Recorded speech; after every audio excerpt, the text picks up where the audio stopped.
Sub committee ആയിട്ടുള്ള Joseph Stalin study സർക്കിളിന്റെ നേതൃത്വത്തിലാണ് നമ്മൾ ഇന്ന് ഈ ഒരു സെഷൻ ഇവിടെ കോർഡിനേറ്റ് ചെയ്യുന്നത് കേട്ടോ.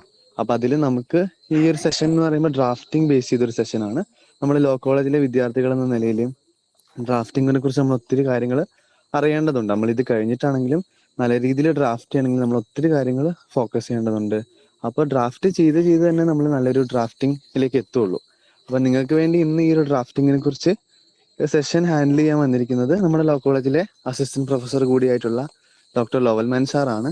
അപ്പൊ നിങ്ങൾക്ക് കിട്ടാവുന്നതിൽ ഏറ്റവും നല്ല റിസോഴ്സ് പേഴ്സൺ ആണ് സാറ്.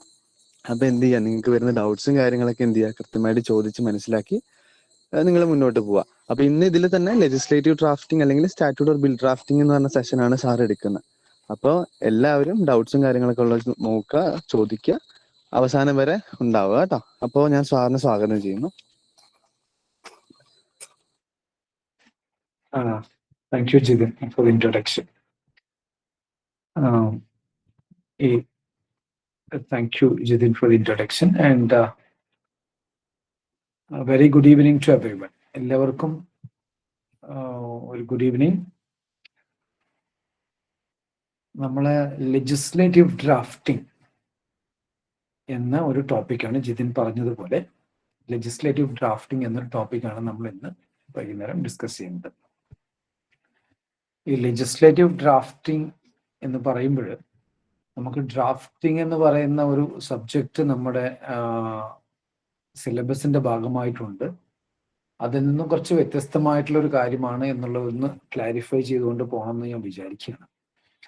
നമുക്ക് 3 ഇയർ കോഴ്സ് ആയാലും 5 ഇയർ കോഴ്സ് ആയാലും പ്രാക്ടിക്കൽ പേപ്പേഴ്സിൽ ഒരു പ്രാക്ടിക്കൽ പേപ്പർ ഡ്രാഫ്റ്റിംഗ്, പ്ലീഡിംഗ്, കൺവൈൻസിങ് എന്ന് പറയുന്ന ഒരു പേപ്പറാണ്. ഡ്രാഫ്റ്റിംഗ്, പ്ലീഡിംഗ്, കൺവൈൻസിങ് എന്ന് പറഞ്ഞാൽ പ്രധാനമായിട്ട് ഉദ്ദേശിക്കുന്നത് പ്ലീഡിംഗ്, കോടതിയിൽ ഫയൽ ചെയ്യുന്ന ഡോക്യുമെന്റ്സും, പിന്നെ കൺവൈൻസിങ് എന്ന് പറഞ്ഞാൽ സെയിൽ, മോർട്ട്ഗേജ് അതുപോലെയുള്ള ഡോക്യുമെന്റ്സ്. അതുപോലെയുള്ള ഡോക്യുമെന്റ്സും ഒരു വക്കീല് ഡ്രാഫ്റ്റ് ചെയ്യേണ്ട സിറ്റുവേഷൻ വരും. മറ്റുള്ള കോടതിയിൽ ഫയൽ ചെയ്യേണ്ടത് മറ്റും. അപ്പോൾ ആ രീതിയിലുള്ള ഡോക്യുമെന്റ്സിന്, ലീഗൽ ഡോക്യുമെന്റ്സിന് ഡ്രാഫ്റ്റിംഗ് ആണ് നമുക്ക് പ്രാക്ടിക്കൽ പേപ്പറിന്റെ ഭാഗമായിട്ടുള്ളത്. മറിച്ച് ഇതെന്ന് പറഞ്ഞു കഴിഞ്ഞാൽ it's a legislative draft. So legislative drafting എന്ന് പറഞ്ഞാൽ ഒരു ലെജിസ്ലേഷൻ, നമ്മളൊരു ആക്ട് എന്ന് പറയുന്ന, അതായത് right to information act, dowry prohibition act, consumer protection act എന്നൊക്കെ പറഞ്ഞുകൊണ്ട് വിവിധങ്ങളായിട്ടുള്ള ആക്ടുകൾ നമുക്കുണ്ട്. ആ ആക്ട് പിന്നെ പാർലമെന്റ് ആണെങ്കിൽ പാർലമെന്റ്, അല്ലെങ്കിൽ നിയമസഭയാണെങ്കിൽ നിയമസഭ, ഇവർ രണ്ടുപേരുമാണ് പ്രധാനമായിട്ടും പാസ്സാക്കുന്നത് നമ്മുടെ നാട്ടിലാണെങ്കിൽ, അതായത് ഇന്ത്യയിലാണെങ്കിൽ. അങ്ങനെയുള്ള ആ ആക്ടുകൾ പാസ്സാക്കുന്നതിന് മുൻപ് ആക്ടുകൾ ഡ്രാഫ്റ്റ് ചെയ്യണം. Right to information act draft ചെയ്യപ്പെട്ടതാണ്, അത് ഡ്രാഫ്റ്റ് ചെയ്തിട്ടുണ്ട്. അതുപോലെ ആ ലെജിസ്ലേറ്റീവ് കൗൺസിൽ എന്നൊക്കെ പറഞ്ഞാൽ ഡ്രാഫ്റ്റ് ചെയ്യുന്നതിന് അതിൻ്റെതായ ഒരു ബോഡീസ് ഒക്കെ ഉണ്ട്. പാർലമെന്റിനാണെങ്കിലും അതിൻ്റെതായ ബോഡീസ് ഉണ്ട്, ഗവൺമെന്റ് ബോഡീസ് ഉണ്ട്, അങ്ങനെയൊക്കെയുള്ള. അപ്പോൾ അങ്ങനെയുള്ള ലെജിസ്ലേഷൻസ്, അതിനെ നമ്മൾ സ്റ്റാറ്റ്യൂട്ട് എന്നും ഒക്കെ വിളിക്കും. അത് ആദ്യം ഡ്രാഫ്റ്റ് ചെയ്യുന്നത് ബില്ല് എന്നുള്ള രൂപത്തിലാണ്. ഇതൊക്കെ നമുക്ക് അറിയുന്ന കാര്യങ്ങളായിരിക്കും, കോൺസ്റ്റിറ്റ്യൂഷനകത്തൊക്കെ നമ്മൾ പഠിച്ചിട്ടുണ്ടാവും. അപ്പോൾ സ്റ്റാറ്റ്യൂട്ട് അല്ലെങ്കിൽ സ്റ്റാറ്റ്യൂട്ട് ബില്ല് രൂപത്തിൽ ഡ്രാഫ്റ്റ് ചെയ്തു. അത് അതിനുശേഷം പാസ്സാക്കി കഴിഞ്ഞാൽ it becomes A statute or A legislation. അങ്ങനെയുള്ള ഒരു ബില്ലിന്റെ ഡ്രാഫ്റ്റിംഗ് ആണ് നമ്മൾ ഇന്ന് വൈകുന്നേരം ഡിസ്കസ് ചെയ്യുന്നത്. നൗ ഇത് സിലബസിന്റെ ഭാഗം അല്ലെങ്കിൽ എന്തിനാണ് നമ്മുടെ ഡിസ്കഷൻ എന്നുള്ള ചോദ്യം കൂടി വേണമെങ്കിൽ വന്നേക്കാം.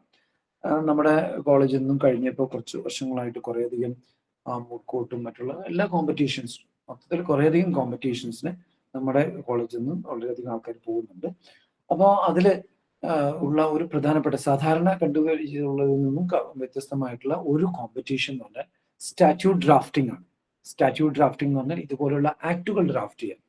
അപ്പൊ ആക്ടുകൾ ഏത് മേഖലയിലാണ് ഒരു ആക്ട് വേണ്ടത്? റൈറ്റ് ടു ഇൻഫർമേഷൻ എന്ന് പറഞ്ഞ ഒരു മേഖലയാണ്, കൺസ്യൂമർ പ്രൊട്ടക്ഷൻ എന്ന് പറഞ്ഞ ഒരു മേഖലയാണ്, മോട്ടോർ വെഹിക്കിൾസ് ആക്സിഡന്റ് എന്ന് പറഞ്ഞ ഒരു മേഖലയാണ്. അങ്ങനെ വിവിധങ്ങളായിട്ടുള്ള മേഖലകളുണ്ട്. ആ ഏതെങ്കിലും ഉള്ള ഒരു മേഖല ഓൾറെഡി എക്സിസ്റ്റ് ചെയ്യുന്നോ അല്ലെങ്കിൽ പലപ്പോഴും പുതുമയുള്ള ഒരു മേഖലയിൽ ഒരു ആക്ട് ഡ്രാഫ്റ്റ് ചെയ്യാൻ പറഞ്ഞുകൊണ്ടുള്ള ഒരു കോമ്പറ്റീഷൻസ്. ആ കോമ്പറ്റീഷൻസ് ഡിഫറെന്റ് ആയിട്ടുള്ള law സ്കൂൾസിലും law college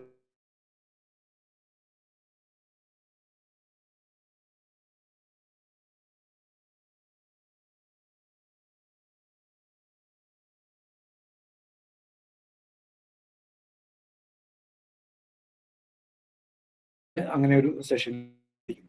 so legislative drafting എന്ന് പറഞ്ഞാൽ ഒരു നിയമനിർമ്മാണം അല്ലെങ്കിൽ നിയമം നിർമ്മിക്കുന്നതിന് ആവശ്യമായിട്ടുള്ള അതിന്റെ ടെക്സ്റ്റ്, അതിന്റെ ആ ഒരു ഫോർമാറ്റ് ഉണ്ടാക്കുന്നതിനാണ് നമ്മൾ ലെജിസ്ലേറ്റീവ് ഡ്രാഫ്റ്റിംഗ് എന്ന് പറയുന്നത്. ഇതില് എന്താണ് ഒരു ലെജിസ്ലേഷൻ, ഒരു സ്റ്റാറ്റ്യൂട്ട് എന്ന് പറയുന്നത് തന്നെയാണ് നമ്മുടെ ആദ്യത്തെ ചോദ്യം. ഏകദേശം നമ്മൾ പറഞ്ഞു, നമുക്ക് അറിയുന്നതായിരിക്കും. We are all law people, so we know what a legislation is, what a statute is.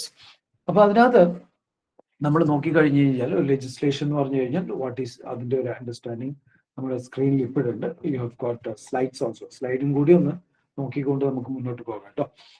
Legislation generally refers to written rules or other provisions of law made by a body. ഒരു സ്ഥാപനം, ഒരു body പിന്നെ ഉണ്ടാക്കുന്ന written rules and other provisions ആണ്. Written റൂൾസും മറ്റുള്ള കാര്യങ്ങളുമാണ്. അത് body that has the legislative power, legislation ഉണ്ടാക്കാനുള്ള നിയമനിർമ്മാണത്തിനുള്ള പവർ ഉള്ള, the legislative power to make rules or provisions conferred on it by or under the constitution. Constitution പ്രകാരം നിയമനിർമ്മാണത്തിനുള്ള അധികാരമുള്ള body ഉണ്ടാക്കുന്ന rules and regulations. Rules and regulations പലരും ഉണ്ടാക്കും. May be ഒരു വീടിന്റെ കോണ്ടെക്സ്റ്റിൽ വരെ റൂൾസ് ആൻഡ് റെഗുലേഷൻസ് ഉണ്ടാകും, ഒരു അസോസിയേഷൻ റൂൾസ് ആൻഡ് റെഗുലേഷൻസ് ഉണ്ടാകും, ഒരു ഫ്ലാറ്റ് എന്ന് പറഞ്ഞ റെസിഡൻസ് അസോസിയേഷൻ അതിന് റൂൾസ് ആൻഡ് റെഗുലേഷൻസ് ഉണ്ടാകും, ഒരു സംഘടനകൾക്ക് റൂൾസ് ആൻഡ് റെഗുലേഷൻസ് ഉണ്ടാകും. ഇതൊന്നും പക്ഷെ പലപ്പോഴും നമ്മൾ സ്റ്റാറ്റ്യൂട്ട് ഓർ ലെജിസ്ലേഷൻ എന്ന് വിളിക്കുന്നില്ല. കാരണം അതിന് ലോ മേക്കിംഗ് പവർ കോൺസ്റ്റിറ്റ്യൂഷൻ പ്രകാരം കിട്ടിയിട്ടില്ല. ഇന്ത്യയുടെ കോണ്ടെക്സ്റ്റിൽ നമ്മൾ സംസാരിക്കുകയാണെങ്കിൽ രണ്ട് ബോഡികൾക്കാണ് നിയമനിർമ്മാണത്തിനുള്ള പ്രധാനമായിട്ടും അധികാരമുള്ളത് സ്റ്റാറ്റ്യൂട്ട് നിർമ്മാണത്തിന്. ഒന്നെന്ന് പറഞ്ഞു കഴിഞ്ഞാൽ നമ്മുടെ പാർലമെന്റ് ആണ്. തുടക്കത്തിലുള്ള ആ സ്ലൈഡിൽ പാർലമെന്റിന്റെ പുതിയയും പഴയ ചിത്രം ജസ്റ്റ് ഒന്ന് ഇട്ടു, വെറുതെ കോണ്ടെക്സ്റ്റിൽ ഇട്ടെന്ന് മാത്രമേ ഉള്ളൂ. അതുപോലെ കേരള സംസ്ഥാനത്തിന് അടക്കമുള്ള നിയമനിർമ്മാണ സഭകൾ. അപ്പൊ സെൻട്രൽ ഗവൺമെന്റിന്, സെൻട്രൽ യൂണിയൻ ലെവലിലും നമുക്കൊരു നിയമനിർമ്മാണ സഭയുണ്ട്, സ്റ്റേറ്റ് ലെവലിലും ഉണ്ട്. ഇതൊക്കെയാണ് നമ്മുടെ നിയമനിർമ്മാണം. അങ്ങനെയുള്ള നിയമനിർമ്മാണ സഭകൾ ഉണ്ടാക്കുന്ന റൂൾസ് ആൻഡ് അതർ പ്രൊവിഷൻസിനെയാണ് നമ്മൾ ലെജിസ്ലേഷൻ അല്ലെങ്കിൽ സ്റ്റാറ്റ്യൂട്ട് എന്ന് വിളിക്കുന്നത്. ആൻഡ് അത് ഉണ്ടാക്കുന്ന ഏത് രീതിയിൽ ഉണ്ടാക്കി കഴിഞ്ഞാലും ഒന്നും അത് നിയമമായി മാറുന്നില്ല, ലെജിസ്ലേഷനായി മാറുന്നില്ല. Has followed a legally prescribed recognised process of law making. Law മേക്കിങ്ങിനുള്ള ഒരു പ്രോസസ് ഉണ്ട്. ലോ മേക്കിങ്ങിനുള്ള ഒരു പ്രോസസ് ഉണ്ട്. ആ ലോ മേക്കിങ്ങിന്റെ പ്രോസസ് തന്നെ വേണം. അതൊരു ബില്ലായിട്ട് ഇൻട്രൊഡ്യൂസ് ചെയ്യുന്നു. ഇപ്പൊ പാർലമെന്റിലാണ്, രാജ്യസഭയിലോ ലോക്സഭയിലോ ഇൻട്രൊഡ്യൂസ് ചെയ്യുന്നു. അതിനുശേഷം അത് first reading, second reading, third reading, ഇങ്ങനെയുള്ള different readings and discussions and standing കമ്മിറ്റികളുടെ റെഫറൻസ് വേണ്ടി അൾട്ടിമേറ്റ് അത് പാസ്സാക്കി കഴിഞ്ഞാൽ മാത്രം പോരാ, അത് പ്രസിഡന്റിന്റെ അസന്റ് കിട്ടുമോ അല്ലെങ്കിൽ ഗവർണറുടെ അസന്റ് കിട്ടണം. പ്രസിഡന്റ് അസന്റോ അല്ലെങ്കിൽ ഗവർണറുടെ അസന്റുമായിട്ട് ബന്ധപ്പെട്ടിട്ടുള്ള ഒരു കേസൊക്കെ ഇന്നലെയും ഒക്കെ ആയിട്ട് നമ്മൾ കണ്ടിട്ടുണ്ടാവണം എന്ന് ഞാൻ വിചാരിക്കുകയാണ്. അപ്പൊ അങ്ങനെയുള്ള ആ പ്രോസസ്സിലൂടെ കടന്നു പോകണം. അപ്പൊ നിയമനിർമ്മാണ സഭ ഉണ്ടാക്കണം. നിയമനിർമ്മാണ സഭ ഉണ്ടാക്കിയാൽ മാത്രം പോരാ, ആ നിയമനിർമ്മാണത്തിനുള്ള അതിന്റെ ആ ആ പ്രോസസ്സിലൂടെ കടന്നു പോവുകയും ചെയ്താൽ മാത്രമാണ് ലെജിസ്ലേഷൻ ആവുന്നത്. അങ്ങനെയുള്ള വളരെ ഫോർമൽ ആയിട്ടുള്ള ഒരു ഡോക്യുമെന്റ് ആണ് ഇന്ത്യയിൽ മുഴുവൻ അല്ലെങ്കിൽ ഏതെങ്കിലും സംസ്ഥാനത്ത് മുഴുവൻ ആപ്ലിക്കബിൾ ആയിട്ടുള്ള അങ്ങനെയുള്ള വളരെ ഫോർമൽ ആയിട്ടുള്ള ഒരു നിയമത്തിന്റെ നിർമ്മാണവുമായിട്ട് ബന്ധപ്പെട്ടുള്ള ഡ്രാഫ്റ്റിംഗ് ആണ് നമ്മൾ നോക്കുന്നത്. അതുപോലുള്ള കോമ്പറ്റീഷൻസ് ഒക്കെ പങ്കെടുക്കുന്നവരുടെ ഒരു ഗുണത്തിന് വേണ്ടിയിട്ടാണ്. Okay, now the factor that distinguishes legislation from other kinds of rules and regulations is the source of authority. ഇങ്ങനെയുള്ള ഒരു നിയമനിർമ്മാണ സഭ, നിയമപ്രകാരമുള്ള കോൺസ്റ്റിറ്റ്യൂഷൻ ആണ് ഒരു നാട്ടിലെ നിയമവും അതിന്റെ കാര്യങ്ങളെ കുറിച്ചുള്ള ആധികാരികമായ ഗ്രന്ഥം. അപ്പൊ അതിലാണ് പറയുന്നത് ആർക്ക് നിയമം ഉണ്ടാക്കാം, ഇന്ത്യയിൽ ആർക്ക് നിയമം ഉണ്ടാക്കാം എന്നൊക്കെ പറയുന്നത്. അങ്ങനെ നിയമം ഉണ്ടാക്കുന്ന ആ അതോറിറ്റി, സോഴ്സ് പറയുന്നു, അവിടുന്ന് വരുന്നു എന്നുള്ളതാണ് സാധാരണ ഒരു ഡോക്യുമെന്റും ലെജിസ്ലേഷനും തമ്മിലുള്ള വ്യത്യാസം. Only those bodies that have legislative power conferred upon them can make legislation. ഇപ്പൊ നമ്മൾ പറഞ്ഞ ആ പോയിന്റ് തന്നെയാണ്. Let's move on. Now, moving further with this, there are two basic forms of legislation. രണ്ട് തരത്തിലുള്ള ലെജിസ്ലേഷൻസ് ആണ് നമുക്കുള്ളത്. എന്തൊക്കെയാണ് legislation? Primary legislation and the second one is subsidiary legislation. Primary legislation and subsidiary legislation, ഇങ്ങനെ രണ്ട് തരം legislations ആണ് നമുക്ക് ഉള്ളത്. Now, moving further with this, constitutions invariably state which body or bodies have the power to make primary legislation. Primary legislation ഉണ്ടാക്കാനുള്ള power ഏത് ബോഡിയിലാണ് conferred ആയിട്ടുള്ളത്, നിക്ഷിപ്തമായിട്ടുള്ളത് എന്നുള്ളത് കോൺസ്റ്റിറ്റ്യൂഷനകത്ത് പറയും. നമ്മുടെ കോൺസ്റ്റിറ്റ്യൂഷൻ എടുത്ത് നോക്കുകയാണെങ്കിൽ അത് പ്രധാനമായിട്ടും പറയുന്നത് ഷെഡ്യൂൾ 7-ലാണ്. ഷെഡ്യൂൾ 7 എന്ന് പറഞ്ഞു കഴിഞ്ഞാൽ ഷെഡ്യൂൾ 7-ൽ 3 ലിസ്റ്റുകളുണ്ട് നമുക്ക്. ഷെഡ്യൂൾ 7-ൽ union list, state list, then concurrent list.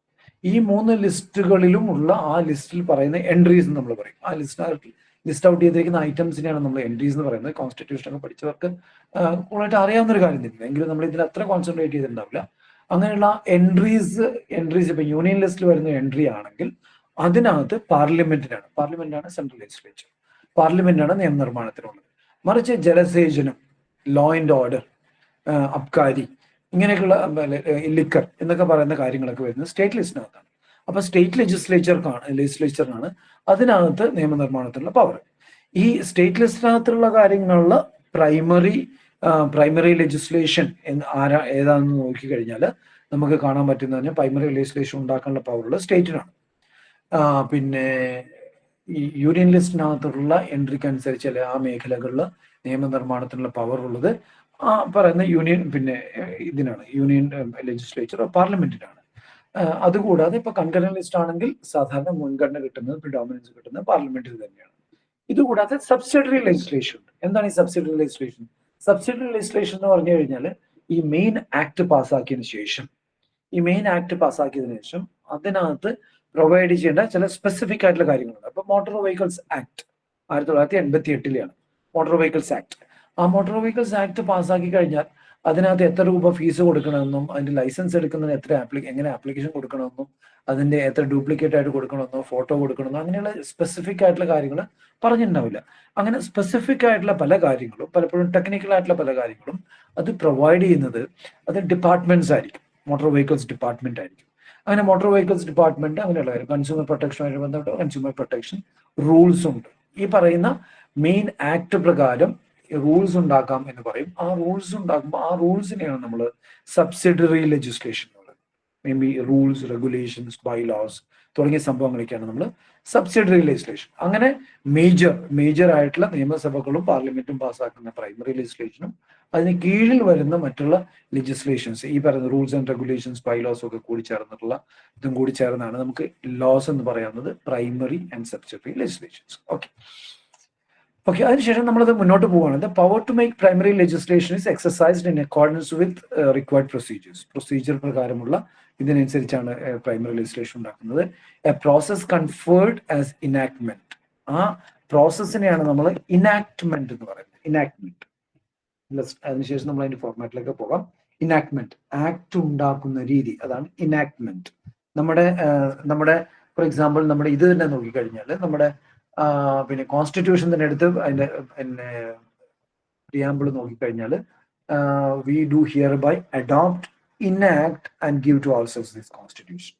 ഈ കോൺസ്റ്റിറ്റ്യൂന്റ് അസംബ്ലി അങ്ങനെ ഉണ്ടാക്കിയിരിക്കുന്ന ആ ഡ്രാഫ്റ്റിനെ, സ്വന്തമായിട്ട് അഡോപ്റ്റ് ചെയ്തു, ഇനാക്ട് ചെയ്തു, ഒരു നിയമമാക്കി മാറ്റി, and given to ourselves this constitution. Enact എന്ന് പറഞ്ഞാൽ അവിടെയാണ് ആ പറയുന്ന കോൺസ്റ്റിറ്റ്യൂന്റ് അസംബ്ലി ഉണ്ടാക്കിയ സാധനം നിയമമായി മാറുന്ന അല്ലെങ്കിൽ മാറ്റി എന്ന് പറയുന്ന സാധനം.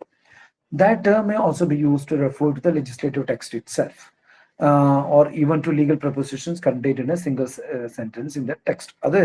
ഇതിനെ നമുക്ക് വേണമെങ്കിൽ ചെയ്യാൻ പറ്റുന്ന ഒരു കാര്യം ഇനാക്ട്മെന്റ് എന്ന് പറഞ്ഞു കഴിഞ്ഞാൽ അത് നിയമമാക്കി മാറ്റുന്ന പ്രോസസ്സിനെയും പറയും. പലപ്പോഴും നമ്മൾ ആക്ടിനെ തന്നെ enactment, that is an enactment എന്ന് പറഞ്ഞു കഴിഞ്ഞാൽ ഒരു ആക്ട്. ഇപ്പൊ right to information act is an enactment. അതുണ്ടാക്കുന്ന പ്രോസസ്സിനെയും അത് ഉണ്ടാക്കി കഴിഞ്ഞുള്ള സാധനത്തിന്, ഇപ്പം റൈറ്റ് ടു ഇൻഫർമേഷൻ ആക്ട് അല്ലെങ്കിൽ മോട്ടോർ വെഹിക്കിൾസ് ആക്ട് അല്ലെങ്കിൽ കൺസ്യൂമർ പ്രൊട്ടക്ഷൻ ആക്ട്, ഇതെല്ലാം ഇനാക്ട്മെന്റ്സ് ആണ്.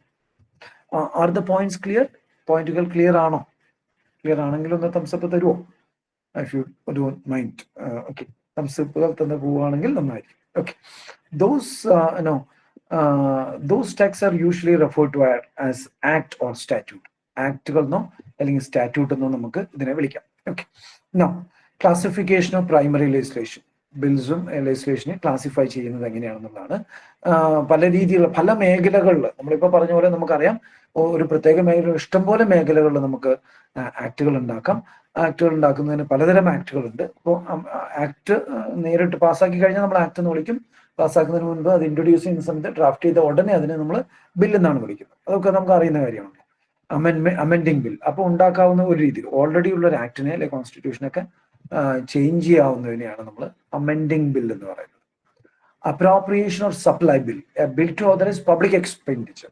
ഇപ്പം നമ്മൾ ഇതൊക്കെ വരുമ്പോൾ ബജറ്റൊക്കെ വരുന്ന സമയത്ത് പല കാര്യങ്ങൾക്കും പൈസ വിലയിരുത്തുന്നതിന് വേണ്ടി വകയിരുത്തുന്നതിന് വേണ്ടിയിട്ട് നമുക്ക് എന്തുണ്ട്, നമുക്ക് അതിന് വേണ്ടിയിട്ട് ഫിനാൻസ് ബില്ലും സംഭവങ്ങളൊക്കെ ഉണ്ട്. അതിന് വേണ്ടിയിട്ടുള്ള ഉണ്ടാക്കുന്ന സംഭവങ്ങളെയാണ് നമ്മൾ അപ്രോപ്രിയേഷൻ ബിൽ എന്ന് പറയുന്നത്. Appropriation bill. ഇതുപോലെ പലതരം ബില്ലുകളുണ്ട്. നമുക്ക് ഏതുതരം ബില്ലുകളാണ് ഡ്രാഫ്റ്റ് ചെയ്യാൻ പറ്റുന്നത് എന്നുള്ളത് നമുക്ക് നോക്കണം. Codifying bill. കോഡിഫൈങ് ബിൽ എന്ന് പറഞ്ഞു കഴിഞ്ഞാൽ a bill to provide a comprehensive and coherent set of written rules for a major area of law. ഇപ്പൊ ഇന്ത്യൻ പീനൽ കോഡ് ഇപ്പോഴില്ലെങ്കിലും 2023 വരെ ഉണ്ടായിരുന്ന സംഭവമാണ്, അല്ലെങ്കിൽ 24 വരെ ഉണ്ടായിരുന്ന സംഭവമാണ്. അപ്പൊ അതിനകത്ത് അതുവരെ ഉണ്ടായിരുന്ന ഇന്ത്യയിൽ തന്നെ നോക്കുകയാണെങ്കിൽ Hindu criminal law, Muhammadan criminal law, British അല്ലെങ്കിൽ പിന്നെ അങ്ങനെയുള്ള പലതരം ക്രിമിനൽ ലോകളാണല്ലോ. ഇങ്ങനെയുള്ള ലോസ് എല്ലാം കൂടി ഒന്നിച്ചു ചേർത്ത് അത് അതുപോലെ തന്നെയല്ല, അതിന്റെ കാര്യങ്ങളെല്ലാം കോഡിഫൈ ചെയ്ത് ഉണ്ടാക്കിയിട്ടുള്ള സംഭവത്തെയാണ് നമ്മൾ ഇന്ത്യൻ പീനൽ കോഡ് എന്ന് പറയുന്നത്. അങ്ങനെയുള്ള കോഡിഫൈങ് ബിൽ ഉണ്ടാകാം, അല്ലെങ്കിൽ സിവിൽ പ്രൊസീജിയർ കോഡ്, അല്ലെങ്കിൽ ബാങ്ക്രപ്സി കോഡ് 2016 താരതമ്യേന റീസെന്റ് ഉണ്ടായ സംഭവമാണ്. Now, consolidation bill, a bill to gather together into one act existing return rules.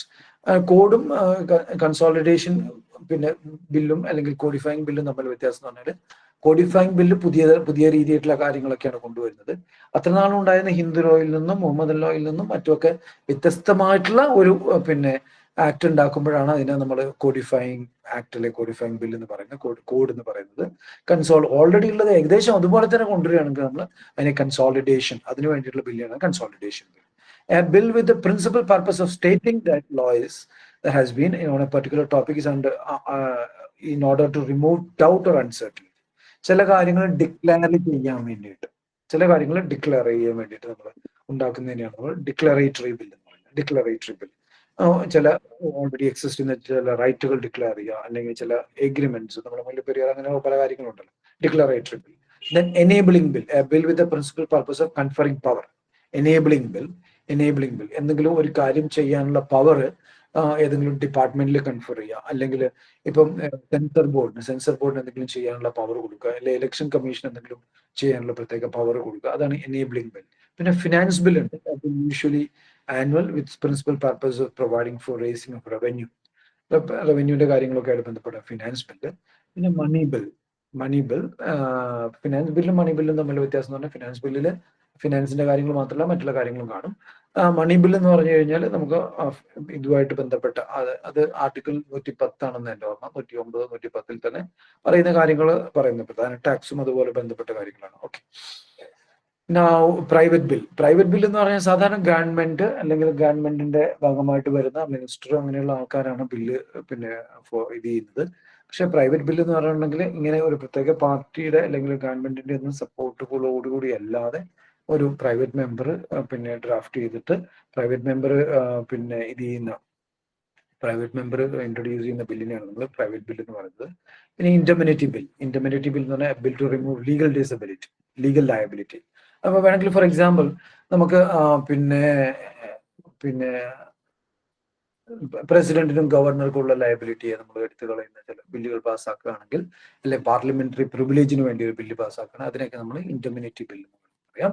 Validation bill, ചില കാര്യങ്ങളൊക്കെ വാലിഡേറ്റ് ചെയ്യുന്ന ചില നിയമങ്ങൾ ഉണ്ടാക്കി ആ നിയമം ഇപ്പൊ ഷെഡ്യൂൾ 9 ഓഫ് ദി കോൺസ്റ്റിറ്റ്യൂഷനിൽ പറയുന്നത് ലാൻഡ് റീഫോംസുമായിട്ട് ബന്ധപ്പെട്ട ചില നിയമങ്ങൾ ഫണ്ടമെന്റൽ റൈറ്റ്സിന് എതിരാണെങ്കിൽ പോലും അത് വാലിഡ് ആയിരിക്കും എന്ന് പറയുന്നത്. അപ്പോൾ അത് ഫണ്ടമെന്റൽ റൈറ്റ്സിന് എതിരാണെങ്കിൽ പോലും വാലിഡ് ആയിരിക്കും എന്നൊക്കെ പറയുന്ന രീതിയിൽ വരുന്നതിനെയാണ് നമ്മൾ വാലിഡേഷൻ ബിൽ. ഓക്കെ.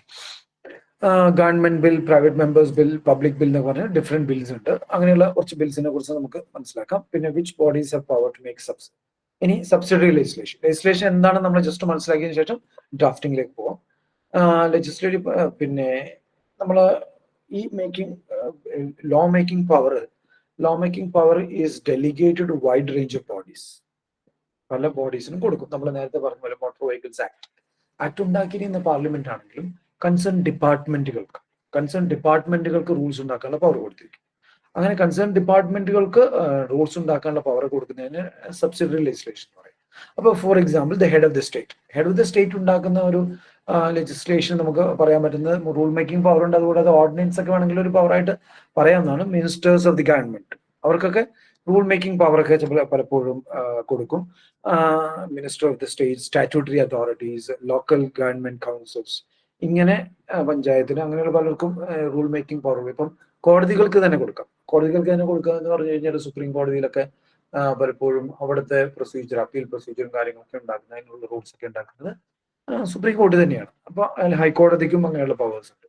ഇതിനൊക്കെയാണ് നമ്മൾ സബ്സിഡിയറി ലെജിസ്ലേഷൻ. ഓൾറെഡി പാർലമെന്റ് ഉണ്ടാക്കി നിയമത്തിന് കീഴിൽ നിന്നുകൊണ്ട് നിയമങ്ങൾ ഉണ്ടാക്കുന്നത്. അതാണ് terms describing this form of legislation include delegated legislation. Delegated legislation, subordinate legislation, secondary legislation എന്നുള്ള പേരുകളൊക്കെയാണ് ഇതിന് നമ്മൾ വിളിക്കുന്നത്. ഓക്കെ,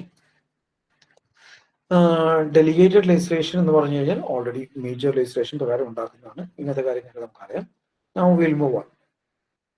പിന്നെ ഏതൊക്കെ ഫോമിലാണ് നമുക്ക് സബ്സിഡി ലെജിസ്ലേഷൻ ഉണ്ടാവുന്നത്? പ്രൊക്ലമേഷൻ ആയിട്ടുണ്ടാവും, റെഗുലേഷൻസ് ഉണ്ടാവും, റൂൾസ് ഉണ്ടാവും, റൂൾസ് ഓഫ് കോർട്ട് ഉണ്ടാവും, ഇതൊക്കെ നമ്മൾ പറഞ്ഞു. ബൈലോസ് ഉണ്ടാകാം, നോട്ടീസസ് ഉണ്ടാവാം, ഓർഡേഴ്സ് ഉണ്ടാവാം, ഇങ്ങനെ പല കാര്യങ്ങൾ. ഇനിയാണ് നമ്മൾ അതിന്റെ ഒരു ഡ്രാഫ്റ്റിലേക്ക് പോകുന്നത്. ഡ്രാഫ്റ്റ് ഇങ്ങനെ ഡിഫറെന്റ് ആയിട്ടുള്ള ലെജിസ്ലേഷൻസ് ഉണ്ട്. പ്രൈമറി ലെജിസ്ലേഷൻ ഉണ്ട്, സബ്സിഡറി ലെജിസ്ലേഷൻസ് ഉണ്ട്. Now let's go to the structure and format of bills and acts. Now, legislation is distinguished from other written text by a highly regularized structure and format that is intended to make it easier to use. ഒരു ഭയങ്കര legislation എന്ന് പറഞ്ഞാൽ സാധാരണ ഒരു legal ഡോക്യുമെന്റിൽ നിന്ന് തന്നെ വളരെ വ്യത്യസ്തമായിട്ടുള്ള രീതിയിലുള്ള ഒരു ഡ്രാഫ്റ്റിംഗ് ആണ്. നമുക്ക് തന്നെ അറിയാം. ഇപ്പം റൈറ്റ് ടു ഇൻഫർമേഷൻ ആക്ട് ഒക്കെ നമ്മൾ നോക്കുകയാണെങ്കിൽ, I got that with you. ഇപ്പൊ റൈറ്റ് ടു ഇൻഫർമേഷൻ ആക്ട് ഇപ്പോൾ നമ്മൾ നോക്കുകയാണെങ്കിൽ ഇപ്പോൾ എന്താണ് റൈറ്റ് ടു ഇൻഫർമേഷൻ ആക്ട്. അപ്പോൾ റൈറ്റ് ടു ഇൻഫർമേഷൻ ആക്ട് ഇപ്പൊ കാണാൻ പറ്റുന്നുണ്ടെങ്കിൽ അത് നോക്കിക്കഴിഞ്ഞാല് നമുക്ക് കാണാൻ പറ്റുന്നുണ്ടല്ലോ അല്ലെ? ഒന്ന് തരുമോ? കാണാം. ഓക്കെ. അപ്പോൾ the right to information act 2005, അതിന്റെ നമ്മളൊരു ആക്ടിലെ സെക്ഷനും അതിന്റെ കാര്യങ്ങളൊക്കെ നമ്മൾ എടുത്തു നോക്കിയത് റൈറ്റ് ടു ഇൻഫർമേഷൻ. മറ്റേ ഏതൊരു ഡോക്യുമെന്റും നമ്മൾ സാധാരണ ഉണ്ടാക്കുന്ന ഒരു പിന്നെ ലെയിൻഡും അങ്ങനെയുള്ള സാധനങ്ങളോ നമ്മൾ മറ്റുള്ള ഏതൊരു ഡോക്യുമെന്റിൽ നിന്നും വളരെ ഡിഫറെന്റ് ആയിട്ടുള്ള, വളരെ ഫോർമൽ ആയിട്ടുള്ള, വളരെ ഇമ്പോർട്ടന്റ് ആയിട്ടുള്ള ഒരു ഡോക്യുമെന്റ് ആണ് ഒരു ആക്ട് എന്ന് പറയുന്നത്. അതിന്റെ ഫോർമാറ്റ് ഒക്കെ വളരെ ഡിഫറെന്റ് ആണ്. ആ ഫോർമാറ്റ് ഒന്ന് മനസ്സിലാക്കുക. ആ ഫോർമാറ്റ് മനസ്സിലാക്കുക എന്ന് പറഞ്ഞൊരു ഒരു കുറേയധികം എക്സ്പെർട്ടൈസ് ആവശ്യമുള്ളൊരു കാര്യമാണ്. അതിന്റെ ഒരു ഇൻട്രൊഡക്ടറി ആണ് നമ്മൾ ചെയ്യുന്നത്. Right to information act 2005. എന്നിട്ട് അത് ആക്ട് നമ്പർ 22 of 2005. ഇതിന്റെ മീനിങ് എന്താണ്? 2005 എന്ന് പറഞ്ഞാൽ എന്താണ് മീനിങ്? ഇതെല്ലാം ഡ്രാഫ്റ്റിങ്ങിന്റെ ആൾക്കാർ ശ്രദ്ധിക്കുന്ന കാര്യങ്ങൾ. 15th June 2005. And it says an act to provide for setting out the practical regime of right to information for citizens to secure access to information under the control of public authorities. Public authorities ന്റെ അടുത്തുള്ള information സിറ്റിസൺസിന് കിട്ടാൻ പറ്റുന്ന രീതിയിലുള്ള ഒരു legal regime, legal system, പിന്നെ ഒരു system പിന്നെ setup ചെയ്യുക എന്നുള്ളതാണ് ഈ റൈറ്റ് ടു ഇൻഫർമേഷൻ ആക്ടിന്റെ ഉദ്ദേശം. ഓക്കെ, അതിന്റെ ഉദ്ദേശമാണ് പറയുന്നത്. അപ്പൊ ആദ്യം തന്നെ എന്തിനാണ് ഈ നിയമം എന്നുള്ള രീതിയിൽ? In order to promote transparency and accountability in working of every public information. ഇത് എല്ലാവർക്കും, പബ്ലിക്കിന് എല്ലാവർക്കും ഈ ഇൻഫർമേഷൻ കൊടുക്കാമെന്ന് തീരുമാനിക്കുന്ന കാര്യം എന്താണ്? ആ കാര്യം കൂടി ഇവിടെ പറയുന്നുണ്ട്. പറയുന്നത് എന്താണ്? അത് അക്കൗണ്ടബിലിറ്റി ആൻഡ് ട്രാൻസ്പെറൻസി. ആൾക്കാർ അറിയും, ആൾക്കാർക്ക് ഇത് കിട്ടുമെന്ന് അറിയുമ്പോൾ ട്രാൻസ്പെറന്റ് ആയിട്ട് വർക്ക് ചെയ്യാനുള്ള ഒരു ടെൻഡൻസി ഉണ്ടാവും. Okay, the constitution of a central information commission. ഇതിനു വേണ്ടി ഒരു സെൻട്രൽ ഇൻഫർമേഷൻ കമ്മീഷൻ ഉണ്ടാക്കുന്നുണ്ട്, state information commission, and for matters connected therewith or incident there. അത് മാത്രമല്ല, അതിന് വേണ്ടിയിട്ടുള്ള ഒരു സിസ്റ്റം ഉണ്ടാക്കുന്നു, അതിന് വേണ്ടിയിട്ടുള്ള ഇൻസ്റ്റിറ്റ്യൂഷൻസ് ഉണ്ടാക്കുന്നു, അത് പ്രകാരം പബ്ലിക് ട്രാൻസ്പെറൻസി അച്ചീവ് ചെയ്യാൻ വേണ്ടി ശ്രമിക്കുന്നു, അതുമായിട്ട് ബന്ധപ്പെട്ട മറ്റുള്ള കാര്യങ്ങളെല്ലാം ചെയ്യാൻ വേണ്ടി ശ്രമിക്കുന്നു. ഇങ്ങനെയൊക്കെയാണ് പറയുന്നത്. അതിനുശേഷം നമുക്ക് ഇങ്ങനെ കാണാം, ഇതിനകത്ത് ഒരു ചാപ്റ്റർ വൈസ് ഇങ്ങനെ അത് പിന്നെ തരംതിരിച്ചിരിക്കുന്നു. പ്രിലിമിനറി എന്ന് പറയുന്നുണ്ട്, അതിനൊരു ചാപ്റ്റേഴ്സ് ഉണ്ട്, അതിൽ സെക്ഷൻസ് ഉണ്ട്, സബ് സെക്ഷൻസ് ഉണ്ട്, ക്ലോസസ് ഉണ്ട്, സബ് ക്ലോസസ് ഉണ്ട്. അത് ഓരോ പിന്നെ സെക്ഷനും ഒരു ഹെഡിങ് ഉണ്ട്. അങ്ങനെ കുറെ അധികം കാര്യങ്ങൾ ഇതിനകത്ത് വരുന്നുണ്ട്. അപ്പൊ ഇപ്പൊ ഈ സെക്ഷനിൽ തന്നെ ഇപ്പൊ സെക്ഷൻ 3 നമ്മൾ നോക്കുകയാണെങ്കിൽ സ്ക്രീനിൽ കാണാൻ പറ്റുന്നുണ്ടാവും എന്ന് വിചാരിക്കുന്നു. ഞാൻ ഇതിൽ നടപ്പിലാക്കിയിട്ടുണ്ട്. ആ സെക്ഷന് ഒരു ചാപ്റ്റർ നമ്മൾ റോമൻ ലെറ്ററിന് കൊടുക്കേണ്ട കാര്യമുണ്ട്.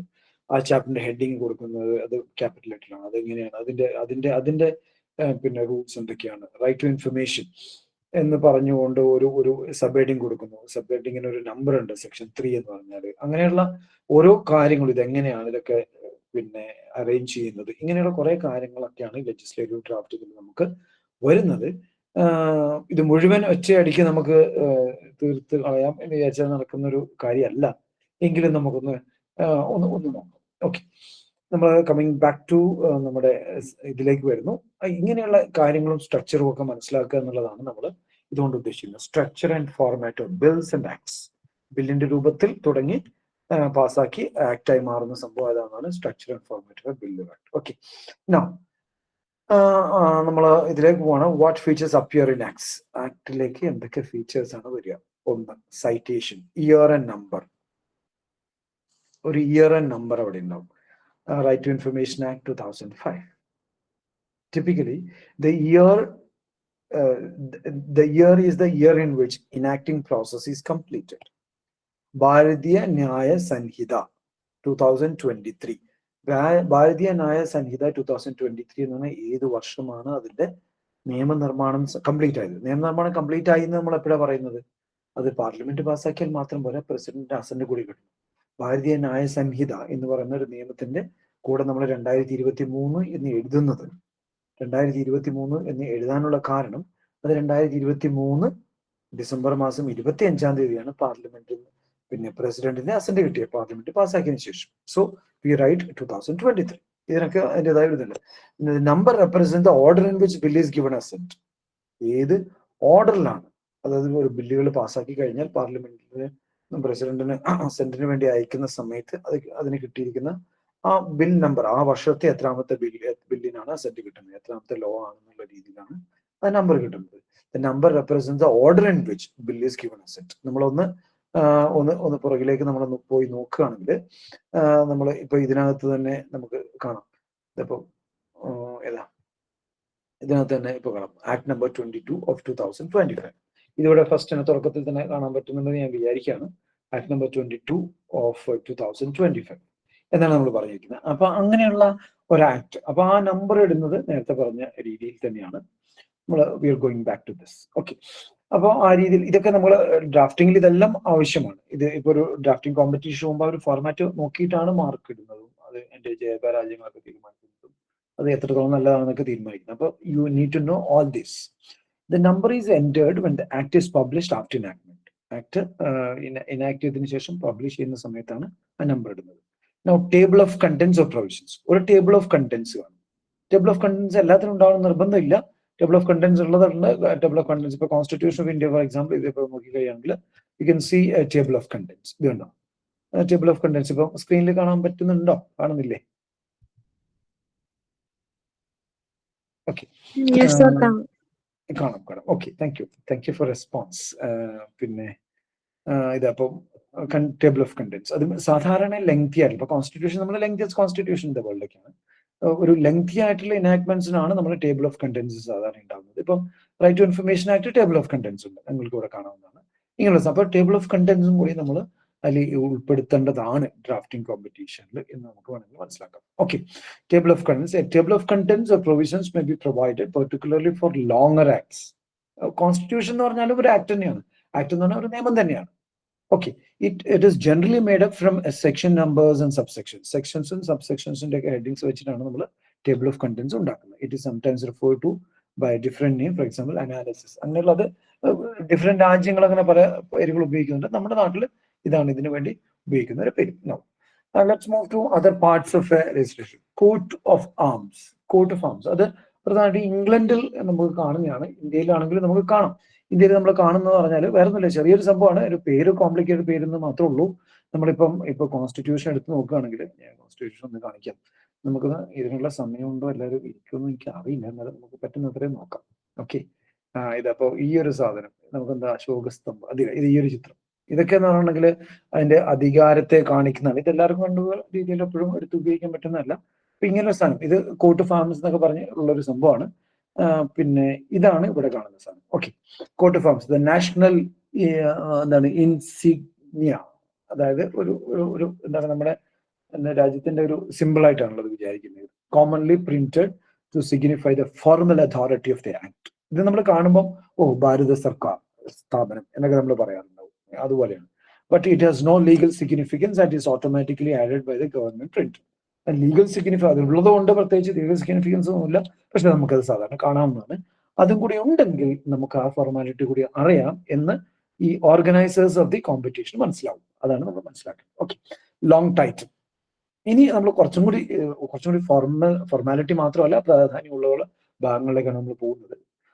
Long title, A formal statement of the scope of the act. It generally begins with an act two.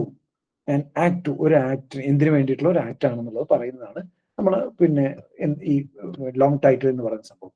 ഇപ്പൊ നമ്മൾ നോക്കുകയാണെങ്കിൽ റൈറ്റ് ടു ഇൻഫർമേഷൻ ആക്ട് എന്ന് നോക്കുകയാണെങ്കിൽ, ഇത് നോക്കൂ, നിങ്ങളൊന്ന് സ്ക്രീനിലേക്ക് നോക്കുകയാണെങ്കിൽ ഇപ്പൊ നമുക്ക് അവിടെ കാണാൻ പറ്റും. ഇത് കുറച്ച് വലിപ്പത്തിൽ സ്ക്രീനിൽ കാണാൻ പറ്റുന്നില്ലേ? Okay, and act to provide for, ഇതാണ് ലോങ്, പിന്നെ എന്താണ് നമ്മൾ ലോങ് ടൈറ്റിൽ എന്ന് പറയുന്നത്. Okay, and act to provide for setting out the practical regime or right to information, അങ്ങനെയൊക്കെ പറഞ്ഞുകൊണ്ടുള്ള സംഭവം. ഇതാണ് നമുക്ക് പിന്നെ ഇതാണെന്ന് പറയുന്നത് ലോങ് ടൈറ്റിൽ എന്ന് പറയുന്നത്. Now going back again to this, പിന്നെ പ്രിയാമ്പിൾ. ഒരു പ്രിയാമ്പിൾ എന്താണെന്ന് നമുക്ക് പരിചയപ്പെടുത്തുന്നത് നമ്മൾ കോൺസ്റ്റിറ്റ്യൂഷൻ അറിയുന്ന ആൾക്കാരാണ്. അപ്പോൾ പ്രിയാമ്പിൾ എന്ന് പറഞ്ഞാൽ distilled essence of the law. ആ നിയമം എന്തിനു വേണ്ടിയിട്ടാണ്, എന്താണ് നിയമം എന്ന് പറയുന്ന സംഭവമാണ്. ഇപ്പം we the people of India എന്നൊക്കെ പറഞ്ഞുകൊണ്ട് അതിനകത്ത് കുറെ കാര്യങ്ങൾ പറയണില്ലേ, അതിന്റെ ഒരു ആകത്തുക, ഒരു അന്തസത്ത എന്നൊക്കെ പറയുന്ന കാര്യങ്ങളാണ്. ആക്ടിനെ കുറിച്ചുള്ള അന്തസത്ത എന്തായാലും ഉൾപ്പെടുത്തിയിരിക്കണം. അത് പ്രിയാമ്പിൾ ഉണ്ട്. Preamble is part of the constitution, preamble is part of the law എന്ന് പറയുന്ന കാര്യം നമുക്ക് അറിയുകയും ചെയ്യാം. Okay, let's move to another one. Enacting words, a standard formula that indicates that the act has completed the formal process of enactment. അപ്പോൾ enacted on this the 26th day എന്നൊക്കെ പറഞ്ഞിട്ട് നമ്മുടെ കോൺസ്റ്റിറ്റ്യൂഷനകത്ത് തന്നെ 26th day of November 1949 do hereby adopt, enact and give to ourselves this constitution. The styles of this formula vary widely. അത് പല നിയമങ്ങളും പല രീതിയിലാണ് എഴുതിയിട്ടുണ്ടാവുക. പിന്നെ അപ്പോൾ അതിനനുസരിച്ച് വ്യത്യാസമുണ്ട്. നമ്മുടെ കോൺസ്റ്റിറ്റ്യൂഷനകത്ത് നോക്കി കഴിഞ്ഞാൽ പ്രിയാമ്പിളിനകത്ത് അങ്ങനെയുണ്ട്. പിന്നെ അതിന്റെ പിന്നെ ലാസ്റ്റ് പാർട്ടിലും ഈ ഷോർട്ട് ടൈറ്റിൽ, കമൻസ്മെന്റ് തുടങ്ങിയ കാര്യങ്ങളൊക്കെ അതിനകത്തുണ്ട്. ഇനി നമ്മൾ ഷോർട്ട് ടൈറ്റിൽ എന്താന്ന് നോക്കാം. ഷോർട്ട് ടൈറ്റിൽ നമ്മൾ ലോങ് ടൈറ്റിൽ കണ്ടു. ലോങ് ടൈറ്റിൽ എന്തിനു വേണ്ടിയിട്ടുള്ള ആക്ട് ആണെന്നൊക്കെ പറഞ്ഞ് ലെങ്തി ആയിട്ടുള്ള സംഭവമാണ് ഷോർട്ട്. ലോങ് ടൈറ്റിൽ എന്ന് പറഞ്ഞാൽ ലോങ് ആയിട്ടുള്ള ഒരു ടൈറ്റിൽ തന്നെ, ലോങ് ആയിട്ടുള്ള ഒരു സംഭവം തന്നെയാണ് ഷോർട്ട് ടൈറ്റിൽ. ഷോർട്ട് ടൈറ്റിൽ എന്ന് പറഞ്ഞാൽ നമ്മൾ ആക്ടിന്റെ പേരായിട്ട് വിളിക്കുന്ന സംഭവമാണ്. നമ്മളൊരു കോമ്പറ്റീഷൻ പോകണമെങ്കിൽ ഇത് വളരെ പ്രധാനമാണ്. ഈ സ്ട്രക്ചർ, ഈ label or name that may be used to refer to the act. നമ്മൾ Right to Information Act, the Right to Information Act 2005. Evidence act ആണെങ്കിലോ ദ ഇന്ത്യൻ എവിഡൻസ് ആക്ട് 1872 എന്നായിരുന്നു പേര്. ഇപ്പം ഭാരതീയ ന്യായ സംഹിത 2023. അതാണ് ഷോർട്ട് ടൈറ്റിൽ. പിന്നെ കോൺട്രാക്ട് ആക്ടിന്റെ പേരെന്താ? ദി ഇന്ത്യൻ കോൺട്രാക്ട് ആക്ട് 1875 അല്ലെ? 1875 അല്ലേ? ഞാൻ ഓർക്കുന്നില്ല. ഓക്കെ, 1875 ആയിരിക്കും. തന്നോളൂ കേട്ടോ, എന്നെ ഒന്ന് എൻകറേജ് ചെയ്യാൻ. Okay, 72. Okay, thank you. Okay, thank you for informing me. അങ്ങോട്ടും കൂടെ മാറിപ്പോയതാണ്. Thank you for the thumbs down also. Okay, the label or name that may be used to refer to that. It facilitates its citation. ഏത് രീതിയിൽ നമുക്ക് site ചെയ്യണം എന്നുള്ള രീതി, എങ്ങനെയാണ് ഇതിനെ നമുക്ക് സൂചിപ്പിക്കാവുന്നത് എന്നുള്ളതാണ് നമ്മൾ അതിനെ കാണുന്നത്. ഓക്കെ, പിന്നെ കമൻസ്മെന്റ് പ്രൊവിഷൻ എന്ന് പറഞ്ഞാൽ ഈ നിയമം എപ്പോൾ നിലവിൽ വരും, എങ്ങനെ നിലവിൽ വരും എന്നുള്ളതാണ് അതിനെക്കുറിച്ച് പറയുന്നത്. നമുക്ക് അതും വേണമെങ്കിൽ നോക്കി പോകാം. ഞാനിതിങ്ങനെ ഒരു പ്രാക്ടിക്കലി മനസ്സിലാവണം എന്നുള്ളതുകൊണ്ടാണ് ഇങ്ങനെ എടുത്തു വെച്ചിട്ട് ഇങ്ങനെ പോകുന്നത്. നമ്മളിപ്പോ നോക്കുക short title, extend and commencement. Okay, അപ്പൊ short title, this act may be called the right to information act 2005. Right to information act 2005 എന്നുള്ളതാണ് ഇതിന്റെ പേര്. അത് എക്സ്റ്റെൻഡ് ചെയ്യുന്നത് അത് എവിടെയൊക്കെ ആപ്ലിക്കബിൾ ആണ്? ഇത് extend whole of India except state of Jammu and Kashmir എന്നൊക്കെ മുന്നേ ഉണ്ടാകും. അത് അല്ലെങ്കിൽ ചിലപ്പം ചില സ്റ്റേറ്റുകളിലേക്ക് മാത്രം, അല്ലെങ്കിൽ അങ്ങനെ പല രീതിയിൽ ഇത് വരാം കേട്ടോ. അത് വ്യത്യാസം വരും. സാധാരണ നമ്മൾ ദ ഹോൾ ഓഫ് ഇന്ത്യ എന്ന് പറയും. അത് കൂടാതെ ഇതിനകത്ത് പ്രധാനമായിട്ട് വരുന്ന നമ്മൾ ഒരു കാര്യം, മൂന്നാമത്തെ പിന്നെ 1(3), അതായത് സെക്ഷൻ 1 ക്ലോസ് 3 അങ്ങനെയാണ് നമ്മൾ വിളിക്കുന്നത്. സബ്സെക്ഷൻ 3 എന്ന് നമ്മൾ നോക്കിയാൽ മതി. Provisions of subsection 1 of section 4, subsection 1 and 2 of section 5, sections 12, 13, 15, 16, 24, 27 and 28 shall come into force at once. ഈ നിയമം നിർമ്മാണം നടത്തിയ ഉടനെ തന്നെ ഇത് നിലവിൽ വരും. കമൻസ്മെന്റ് എന്നുള്ളതാണ് നമ്മൾ പറയുന്നത്. ഇത് ഒന്ന് തിരിച്ചു പോയിട്ട് നോക്കുക. കമൻസ്മെന്റ് പ്രൊവിഷൻ എപ്പോഴാണ് നിയമം നിലവിൽ വരിക എന്നുള്ള കാര്യമാണ് പറയുന്നത്. ഇത് സാധാരണ പലപ്പോഴും നമ്മൾ പറഞ്ഞു കാണുന്നത് ഇത് സെൻട്രൽ ഗവൺമെന്റ് ഒഫീഷ്യൽ ഗസറ്റിൽ നോട്ടിഫൈ ചെയ്യുന്നത് എപ്പോഴാണോ അപ്പോഴാണ് ഈ ആക്ട് നിലവിൽ വരിക എന്നുള്ളത്. ഇപ്പൊ digital digital personal privacy act എന്ന് പറയുന്ന ആക്ട് 2023 പാസ്സാക്കിയിട്ടുണ്ട്. ആ ആക്ട് പിന്നെ കഴിഞ്ഞ മെനഞ്ഞാന്ന് 3 ദിവസം മുന്നേ ആണ് സെൻട്രൽ ഗവൺമെന്റ് ഒഫീഷ്യൽ ഗസറ്റിൽ പബ്ലിഷ് ചെയ്തത്. അപ്പൊ 2023 പാസ്സാക്കിയതാണെങ്കിൽ പോലും 2025 അത് കമൻസ് ചെയ്യുന്നത്, നിലവിൽ വരുന്നത്, അത് നടപ്പിലാകുന്നത്. കുറച്ച് ഇതിനകത്ത് റൈറ്റ് ടു ഇൻഫർമേഷൻ ആക്ടിൽ എങ്ങനെയാണെന്ന് നോക്കിക്കോളൂ. ഇത് നോക്കിയിട്ടാണ് നമ്മൾ നിയമം നിലവിൽ വരുന്നത്. ഇതുമായിട്ട് ബന്ധപ്പെട്ട കാര്യങ്ങളും നമ്മൾ ഡ്രാഫ്റ്റിൽ ഉൾപ്പെടുത്തിയിരിക്കണം, നമ്മുടെ ഡ്രാഫ്റ്റിൽ ബില്ലിൽ ഉൾപ്പെടുത്തി. And 28 shall come into force at once, and the remaining provisions of this act shall come into force on the 120th day of its enactment. ഉണ്ടാക്കിയതിനു ശേഷം അത് സെൻട്രൽ ഗവൺമെന്റിന് അവർക്ക് ഇഷ്ടപ്രകാരം ഡിസ്ക്രിഷനിൽ പിന്നെ ഒരു 5 വർഷം കഴിഞ്ഞോ 10 വർഷം കഴിഞ്ഞിട്ടോ പിന്നെ പാസ്സാക്കി മതി എന്നല്ല, അല്ല പിന്നെ നടപ്പിൽ വരുത്തിയ മതി എന്ന് പറയുന്നില്ല. ഈ നിയമം അങ്ങനെയുള്ള നിയമമായതുകൊണ്ട് ആ നിയമം നടപ്പിൽ വരുത്താനുള്ള ദിവസവും കൂടെ പാർലമെന്റിന് പറയണം. ഇതിനകത്ത് പറഞ്ഞിരിക്കുന്ന ഈ പറയുന്ന സെക്ഷൻസ് എല്ലാം പിന്നെ എത്രാം ദിവസം come into force at once, അത് ഉണ്ടാക്കിയ ഉടനെ നിലവിൽ വരികയാണ്. then and there forthwith. മറിച്ച് മറ്റുള്ള കാര്യങ്ങളൊക്കെ 120 ദിവസം സമയമുണ്ട് ഇവർക്ക് ഈ കാര്യങ്ങളൊക്കെ പിന്നെ എന്താണ് ഈ ഡോക്യുമെന്റ്സ് ഒക്കെ റെഡിയാക്കി വെക്കുക. പബ്ലിക് ഇൻഫർമേഷൻ ഓഫ് PIO പിന്നെ അതായത് റൈറ്റ് ടു ഇൻഫർമേഷൻ ആക്ട് പകരം പബ്ലിക് ഇൻഫർമേഷൻ ഓഫീസറൊക്കെ ഉണ്ടല്ലോ, നമുക്ക് പെട്ടെന്ന് പരിചയമുള്ള ഒരു ആക്ട് എടുത്തുന്നുള്ളൂ എക്സാമ്പിൾ ആയിട്ട്. അങ്ങനെയുള്ള ആൾക്കാരൊക്കെ ചെയ്യുക, അങ്ങനെയുള്ള കാര്യങ്ങളൊക്കെ ചെയ്യാൻ 4 മാസം സമയം, 120 ദിവസം. ആ 120 ദിവസം കഴിഞ്ഞാൽ ഓട്ടോമാറ്റിക്കലി നിലവിൽ വരും. Right, you are getting this, I hope you get this commencement. ഈ നിയമം നിലവിൽ നിന്ന് വരുന്നത് അങ്ങനെയാണ്. മറിച്ച് നമ്മളിപ്പോൾ നോക്കുകയാണെങ്കിൽ ഇപ്പം ഇതിപ്പോ ഏതാണ് കോൺസ്റ്റിറ്റ്യൂഷൻ നിലവിൽ വരുന്നത് എപ്പോഴാന്നുള്ളത് പറഞ്ഞിട്ടുണ്ട്. നമുക്ക് അത് കുറച്ച് കോംപ്ലിക്കേറ്റഡ് ആണ്, അതിലേക്ക് നമ്മൾ പോകുന്നില്ല. ഇപ്പൊ ഇതിനകത്ത് വരികയാണെങ്കിൽ നമ്മൾ ഇതിന്റെ സെക്ഷൻ ഇത് നോക്കൂ. ഇത് നമ്മൾ ഏതാണ് digital personal data protection act 2023 ആണ്. അതിന്റെ കമൻസ്മെന്റിനെ കുറിച്ച് ഇതിനകത്ത് പറയുന്നത് പിന്നെ short title and comment. This act may be called the Digital Personal Data Protection Act 2023. It shall come into force on such a date as central government may by notification the official gazette appoint. ഒരു date central government പറയുന്ന ആ ഡേറ്റിലാണ് നിലവിൽ വരിക എന്നാണ് പറയുന്നത്. മറിച്ച് right to information act അങ്ങനെയല്ല. അതുപോലെ തന്നെ നമ്മൾ നോക്കുകയാണെങ്കിൽ ഇപ്പം ലേബർ ലോ ആയിട്ട് ബന്ധപ്പെട്ട് വലിയൊരു ചേഞ്ച് ഇന്ത്യയിൽ ഉണ്ടായിരിക്കുകയാണ്. 2019 ഒരു കോഡ് ഉണ്ടാക്കിയിട്ടുണ്ട്, 2020 3 കോഡുകൾ ഉണ്ടാക്കിയിട്ടുണ്ട്. അതോടുകൂടി 10-40 ലേബർ ലോസ്, ഇപ്പൊ നിലവിലുള്ള 40-ലേക്കുള്ള ലേബർ ലോസ് എല്ലാം കൂടി ഒരു 4 കോഡ് മാത്രമാക്കി മാറ്റി. അതിൽ കുറെ വ്യത്യാസങ്ങൾ വരുത്തിയിട്ടുണ്ട്. ആ കോഡുകൾ 2019-2020 കാലഘട്ടത്തിൽ പിന്നെ പാസ്സാക്കിയതാണെങ്കിൽ പോലും ഇതുവരെ നിലവിൽ വന്നിട്ടില്ല. Because central government has notified it. ആ രീതിയിലുള്ള ഒരു കാര്യമുണ്ട്. അപ്പൊ ആർക്കാണ് ഇതിന്റെ പവർ, എപ്പോഴാണ് അതിന്റെ പവർ എന്നുള്ള കാര്യങ്ങളൊക്കെ ഒരു കമൻസ്മെന്റിൽ പറഞ്ഞിരിക്കും. ഇതൊരു ഇമ്പോർട്ടന്റ് ഫോർമാലിറ്റി ആണ്. Please don't forget it. Please have that. Okay. Commencement provision. Now, any application provisions. Application provision എന്ന് പറഞ്ഞാൽ ഇത് നടപ്പിൽ വരുന്നത് an extension or restriction of the standard rules governing the application of the act. ഇത് ആർക്കൊക്കെയാണ് apply ചെയ്യുക, അങ്ങനെയുള്ള കുറെ കാര്യങ്ങൾ. Duration provision, imposing some limitation on how long the act remains in force, roadmap clause, directions to users on how to find their way around the act. ഇങ്ങനെ കുറേയധികം കാര്യങ്ങൾ വരുന്നുണ്ട്. ആപ്ലിക്കേഷൻ പ്രൊവിഷൻ എന്ന് പറഞ്ഞാൽ പിന്നെ അത് റൈറ്റ് ടു ഇൻഫർമേഷൻ ആക്ട് നിലവിൽ വരുന്ന കാര്യങ്ങളാണ് പറയുന്നത്. ഫോർ എക്സാമ്പിൾ ഇപ്പൊ റൈറ്റ് ടു ഇൻഫർമേഷൻ ആക്ടിന്റെ തന്നെ ഒരു എക്സാമ്പിൾ നമ്മൾ എടുക്കുകയാണെങ്കിൽ ഇതേതാണ് right to information act. Right to information act എടുക്കണം നമ്മൾ. അതിനുശേഷം ഇതിനകത്ത് ഇപ്പൊ സെക്ഷൻ 2 നോക്കുകയാണെങ്കിൽ കുറേയധികം ഡെഫിനിഷൻസ് വരുന്നുണ്ട്. in this act unless the context otherwise requires.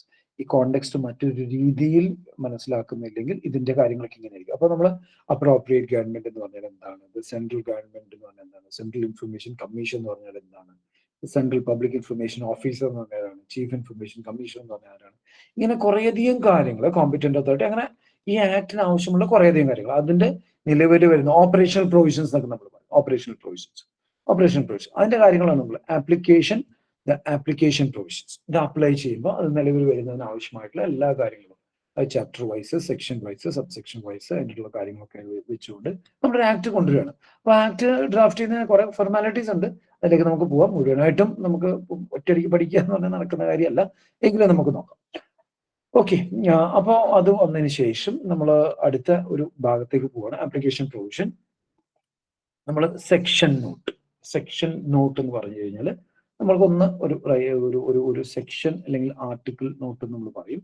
നമ്മളിപ്പം ഇതെടുത്ത് നോക്കുകയാണെങ്കിൽ ഇതിനകത്ത് നോക്കുകയാണെങ്കിൽ ഇതാ നമ്മൾ ഈ ഒരു സൈഡിൽ ഞാൻ ഈ കാണിക്കുന്നത് കാണാൻ പറ്റുന്നുണ്ടോ എന്ന് എനിക്ക് നോട്ട് ഷുവർ അബൌട്ട് ഇത്. Short title and commencement section note എന്ന് പറയുന്ന സാധനമുണ്ട്. ഓക്കെ, ഇത് ഈ സൈഡിൽ വലത് സൈഡിൽ നമുക്ക് കാണാം. അപ്പോൾ പിന്നെ ആ കാണുന്ന സംഭവത്തിനെയാണ് നമ്മൾ സെക്ഷൻ നോട്ട് എന്ന് പറയുന്നത്. ആ സെക്ഷൻ നോട്ട് നമുക്ക് ആവശ്യം, സെക്ഷൻ നോട്ട് അത് നമുക്ക് ആവശ്യമാണ്. ഷോർട്ട് ടൈറ്റിൽ ആൻഡ് കമൻസ്മെന്റ് അങ്ങനെയൊക്കെയുള്ള സംഭവങ്ങൾ. ഓക്കെ, നമ്മൾ ഗോയിങ് ബാക്ക് ആൻഡ് സെക്ഷൻ. പിന്നെ സെക്ഷൻ എന്ന് പറഞ്ഞാൽ നമ്മൾ അങ്ങനെ ഞാൻ അടുത്ത് പറയേണ്ട കാര്യമില്ലല്ലോ. പിന്നെ IPC-യിലാണെങ്കിലും CRPC-യിലാണെങ്കിലും നമ്മുടെ ഡാറ്റ പ്രൊട്ടക്ഷൻ ആക്ട് ആണോ റൈറ്റ് ഇൻഫർമേഷൻ ആക്ടിലാണെങ്കിലും ഇഷ്ടംപോലെ സെക്ഷൻസ് ഉണ്ട്. സാധാരണ സെക്ഷൻ എന്നാണ് വിളിക്കുക. കോൺസ്റ്റിറ്റ്യൂഷനകത്താണ് നമ്മൾ അതിനെ വിളിക്കുന്നത് ആർട്ടിക്കിൾ എന്നാണ്. The principal component of the act, ആക്ടിന്റെ ഏറ്റവും പ്രധാനപ്പെട്ട സംഭവം അതാണ് സംഭവം എന്ന് പറയുന്നത്. It comprises a numbered sentence. ഒരു നമ്പർ അതിൽ കാണും. സെക്ഷൻ 300 എന്ന് നമ്മൾ പറയുന്നു. സെക്ഷൻ 300 എന്നാണ് നമുക്കറിയാം. സെക്ഷൻ 200, സെക്ഷൻ 193 അല്ലെങ്കിൽ article 21 or sequence of sentences, അതായത് സബ്സെക്ഷൻസും സബ് ക്ലോസസും ഒക്കെ ഉണ്ടല്ലോ, ആർട്ടിക്കിൾസും സബ് ക്ലോസും, dealing with a distinct legal proposition. Distinct legal proposition. നമ്മൾ 300 എന്ന് പറഞ്ഞാൽ എന്താണ്? IPC-യിലാണ്, IPCP ഇല്ലെങ്കിലും 300 എന്ന് പറഞ്ഞാൽ എന്താ നമുക്കറിയാം, മർഡർ ആണ്. പിന്നെ 299 എന്ന് പറഞ്ഞാലോ അതിനും ഒരു നമ്പർ ഉണ്ട്. അത് അത് അത് എന്താന്ന് പറഞ്ഞാൽ അത് കൾപ്പബിൾ ഹോമിസൈഡ് ആണ്. അതുപോലെ തന്നെ 499 എന്ന് പറഞ്ഞാൽ എന്താണ്? ഡെഫമേഷൻ. ഇതൊക്കെ നമ്പർ ചെയ്തിട്ട് 400 എന്ന് പറഞ്ഞാൽ ഡെഫമേഷന്റെ ഡെഫിനേഷൻ ആണ്. 499 എന്ന് പറഞ്ഞാൽ 500 എന്ന് പറഞ്ഞു കഴിഞ്ഞാൽ അതിന് പണിഷ്മെന്റ് ആണ്. Right, dealing with distinct legal proposition. ഓരോ കാര്യങ്ങൾ, അപ്പോൾ ഓരോ ഭാഗത്തും അത് ഒരു ചാപ്റ്റർ ആയിട്ടൊക്കെയാണ് ഇത് ചെയ്തിരിക്കുന്നത്. അങ്ങനെയുള്ള സംഭവങ്ങൾ ഇതെല്ലാം ഒരാൾ ഡ്രാഫ്റ്റ് ചെയ്യുന്നു, ഒരാളോ അല്ലെങ്കിൽ ഗ്രൂപ്പ് ഓഫ് പീപ്പിൾ ഡ്രാഫ്റ്റ് ചെയ്യുന്നതാണ്. ലെജിസ്ലേറ്റീവ് കൗൺസിൽ എന്നൊക്കെയാണ് നമ്മൾ അതിനെ വിളിക്കുന്നത്. ആ ഡ്രാഫ്റ്റ് ചെയ്യുന്നതാണ്. Related sections may be grouped into distinct parts. അപ്പോൾ ഒന്നിച്ചുള്ളത് കാര്യങ്ങളൊക്കെ ഒന്നിച്ചിങ്ങനെ വരും. ഇപ്പോൾ നമ്മൾ ഫണ്ടമെന്റൽ റൈറ്റ്സ് എല്ലാം കൂടി ചേർത്തിട്ട്, അങ്ങനെ നമ്മൾ ആർട്ടിക്കിൾ എന്നാണ് വിളിക്കുന്നതെങ്കിലും ഫണ്ടമെന്റൽ റൈറ്റ്സ് ഒക്കെ എല്ലാം ഒന്നിച്ച് ചേർത്തിട്ട്. ഇപ്പൊ IPC-യിൽ നമ്മൾ നോക്കുകയാണെങ്കിൽ, BNS-ൽ നമ്മൾ നോക്കുകയാണെങ്കിൽ ഒഫൻസസ് അഗെയിൻസ്റ്റ് പ്രോപ്പർട്ടി, അതായത് തെഫ്റ്റ്, അതൊക്കെ പ്രോപ്പർട്ടി അടിച്ചു മാറ്റുന്നതാണ്. എക്സ്റ്റോർഷൻ, റോബറി, ഡെക്കോയിറ്റി, ഇങ്ങനെയുള്ള കുറെ കാര്യങ്ങൾ. ഒഫൻസസ് അഗെയിൻസ്റ്റ് ഹ്യൂമൻ ബോഡി എന്തൊക്കെയാണ്? നമ്മുടെ കൾപ്പബിൾ ഹോമിസൈഡ്, മർഡർ, പിന്നെ എന്താണ് നമ്മുടെ അതിന്റെ കൂടെ വരുന്നത് hurt, grievous hurt, wrongful confinement, wrongful restraint, kidnapping, ഇങ്ങനെയൊക്കെ പറഞ്ഞ കുറെ കാര്യങ്ങൾ. ഇങ്ങനെയുള്ള കുറെ സംഭവങ്ങളെല്ലാം ഒന്നിച്ച് അങ്ങനെയൊക്കെ ഒന്നിച്ചൊക്കെ ചേർത്തിട്ടാണ് ഈ ഒരു ഗ്രൂപ്പിംഗ്. ഇതൊക്കെ ഡ്രാഫ്റ്റ് ചെയ്യുമ്പോൾ ഉള്ള രീതിയാണ്. ഇതൊക്കെ ഡ്രാഫ്റ്റ് ചെയ്യുന്നത് അത് നമ്മൾ അറിയേണ്ട കാര്യങ്ങളാണ്. ഇനി സബ്സെക്ഷൻസ് ഉണ്ട്. സെക്ഷൻസിന് സബ്സെക്ഷൻസ് ഉണ്ട്. നമ്മളിപ്പോ സെക്ഷൻ 300 അങ്ങനെയുള്ള ഏതെങ്കിലും സെക്ഷൻ എടുത്ത് നോക്കി കഴിഞ്ഞാൽ, ഏത് സെക്ഷൻ എടുത്ത് നോക്കാം, നമുക്കിപ്പം സെക്ഷൻ നോട്ട് ചെയ്ത ഇപ്പൊ ഇതിനകത്ത് കാണാൻ ഞാനിപ്പോ ഇതിനു വേണ്ടി എടുത്തത് ഇത് ഉണ്ടോ, ഈ ഒരു സംഭവം കണ്ടോ? ഈ സെക്ഷന്റെ ഇവിടെ ഒരു സംഭവം നീല നിറത്തിൽ ചെറുതായിട്ട് കാണാൻ പറ്റുന്നുണ്ടോ? കാണാമോ സംഭവം?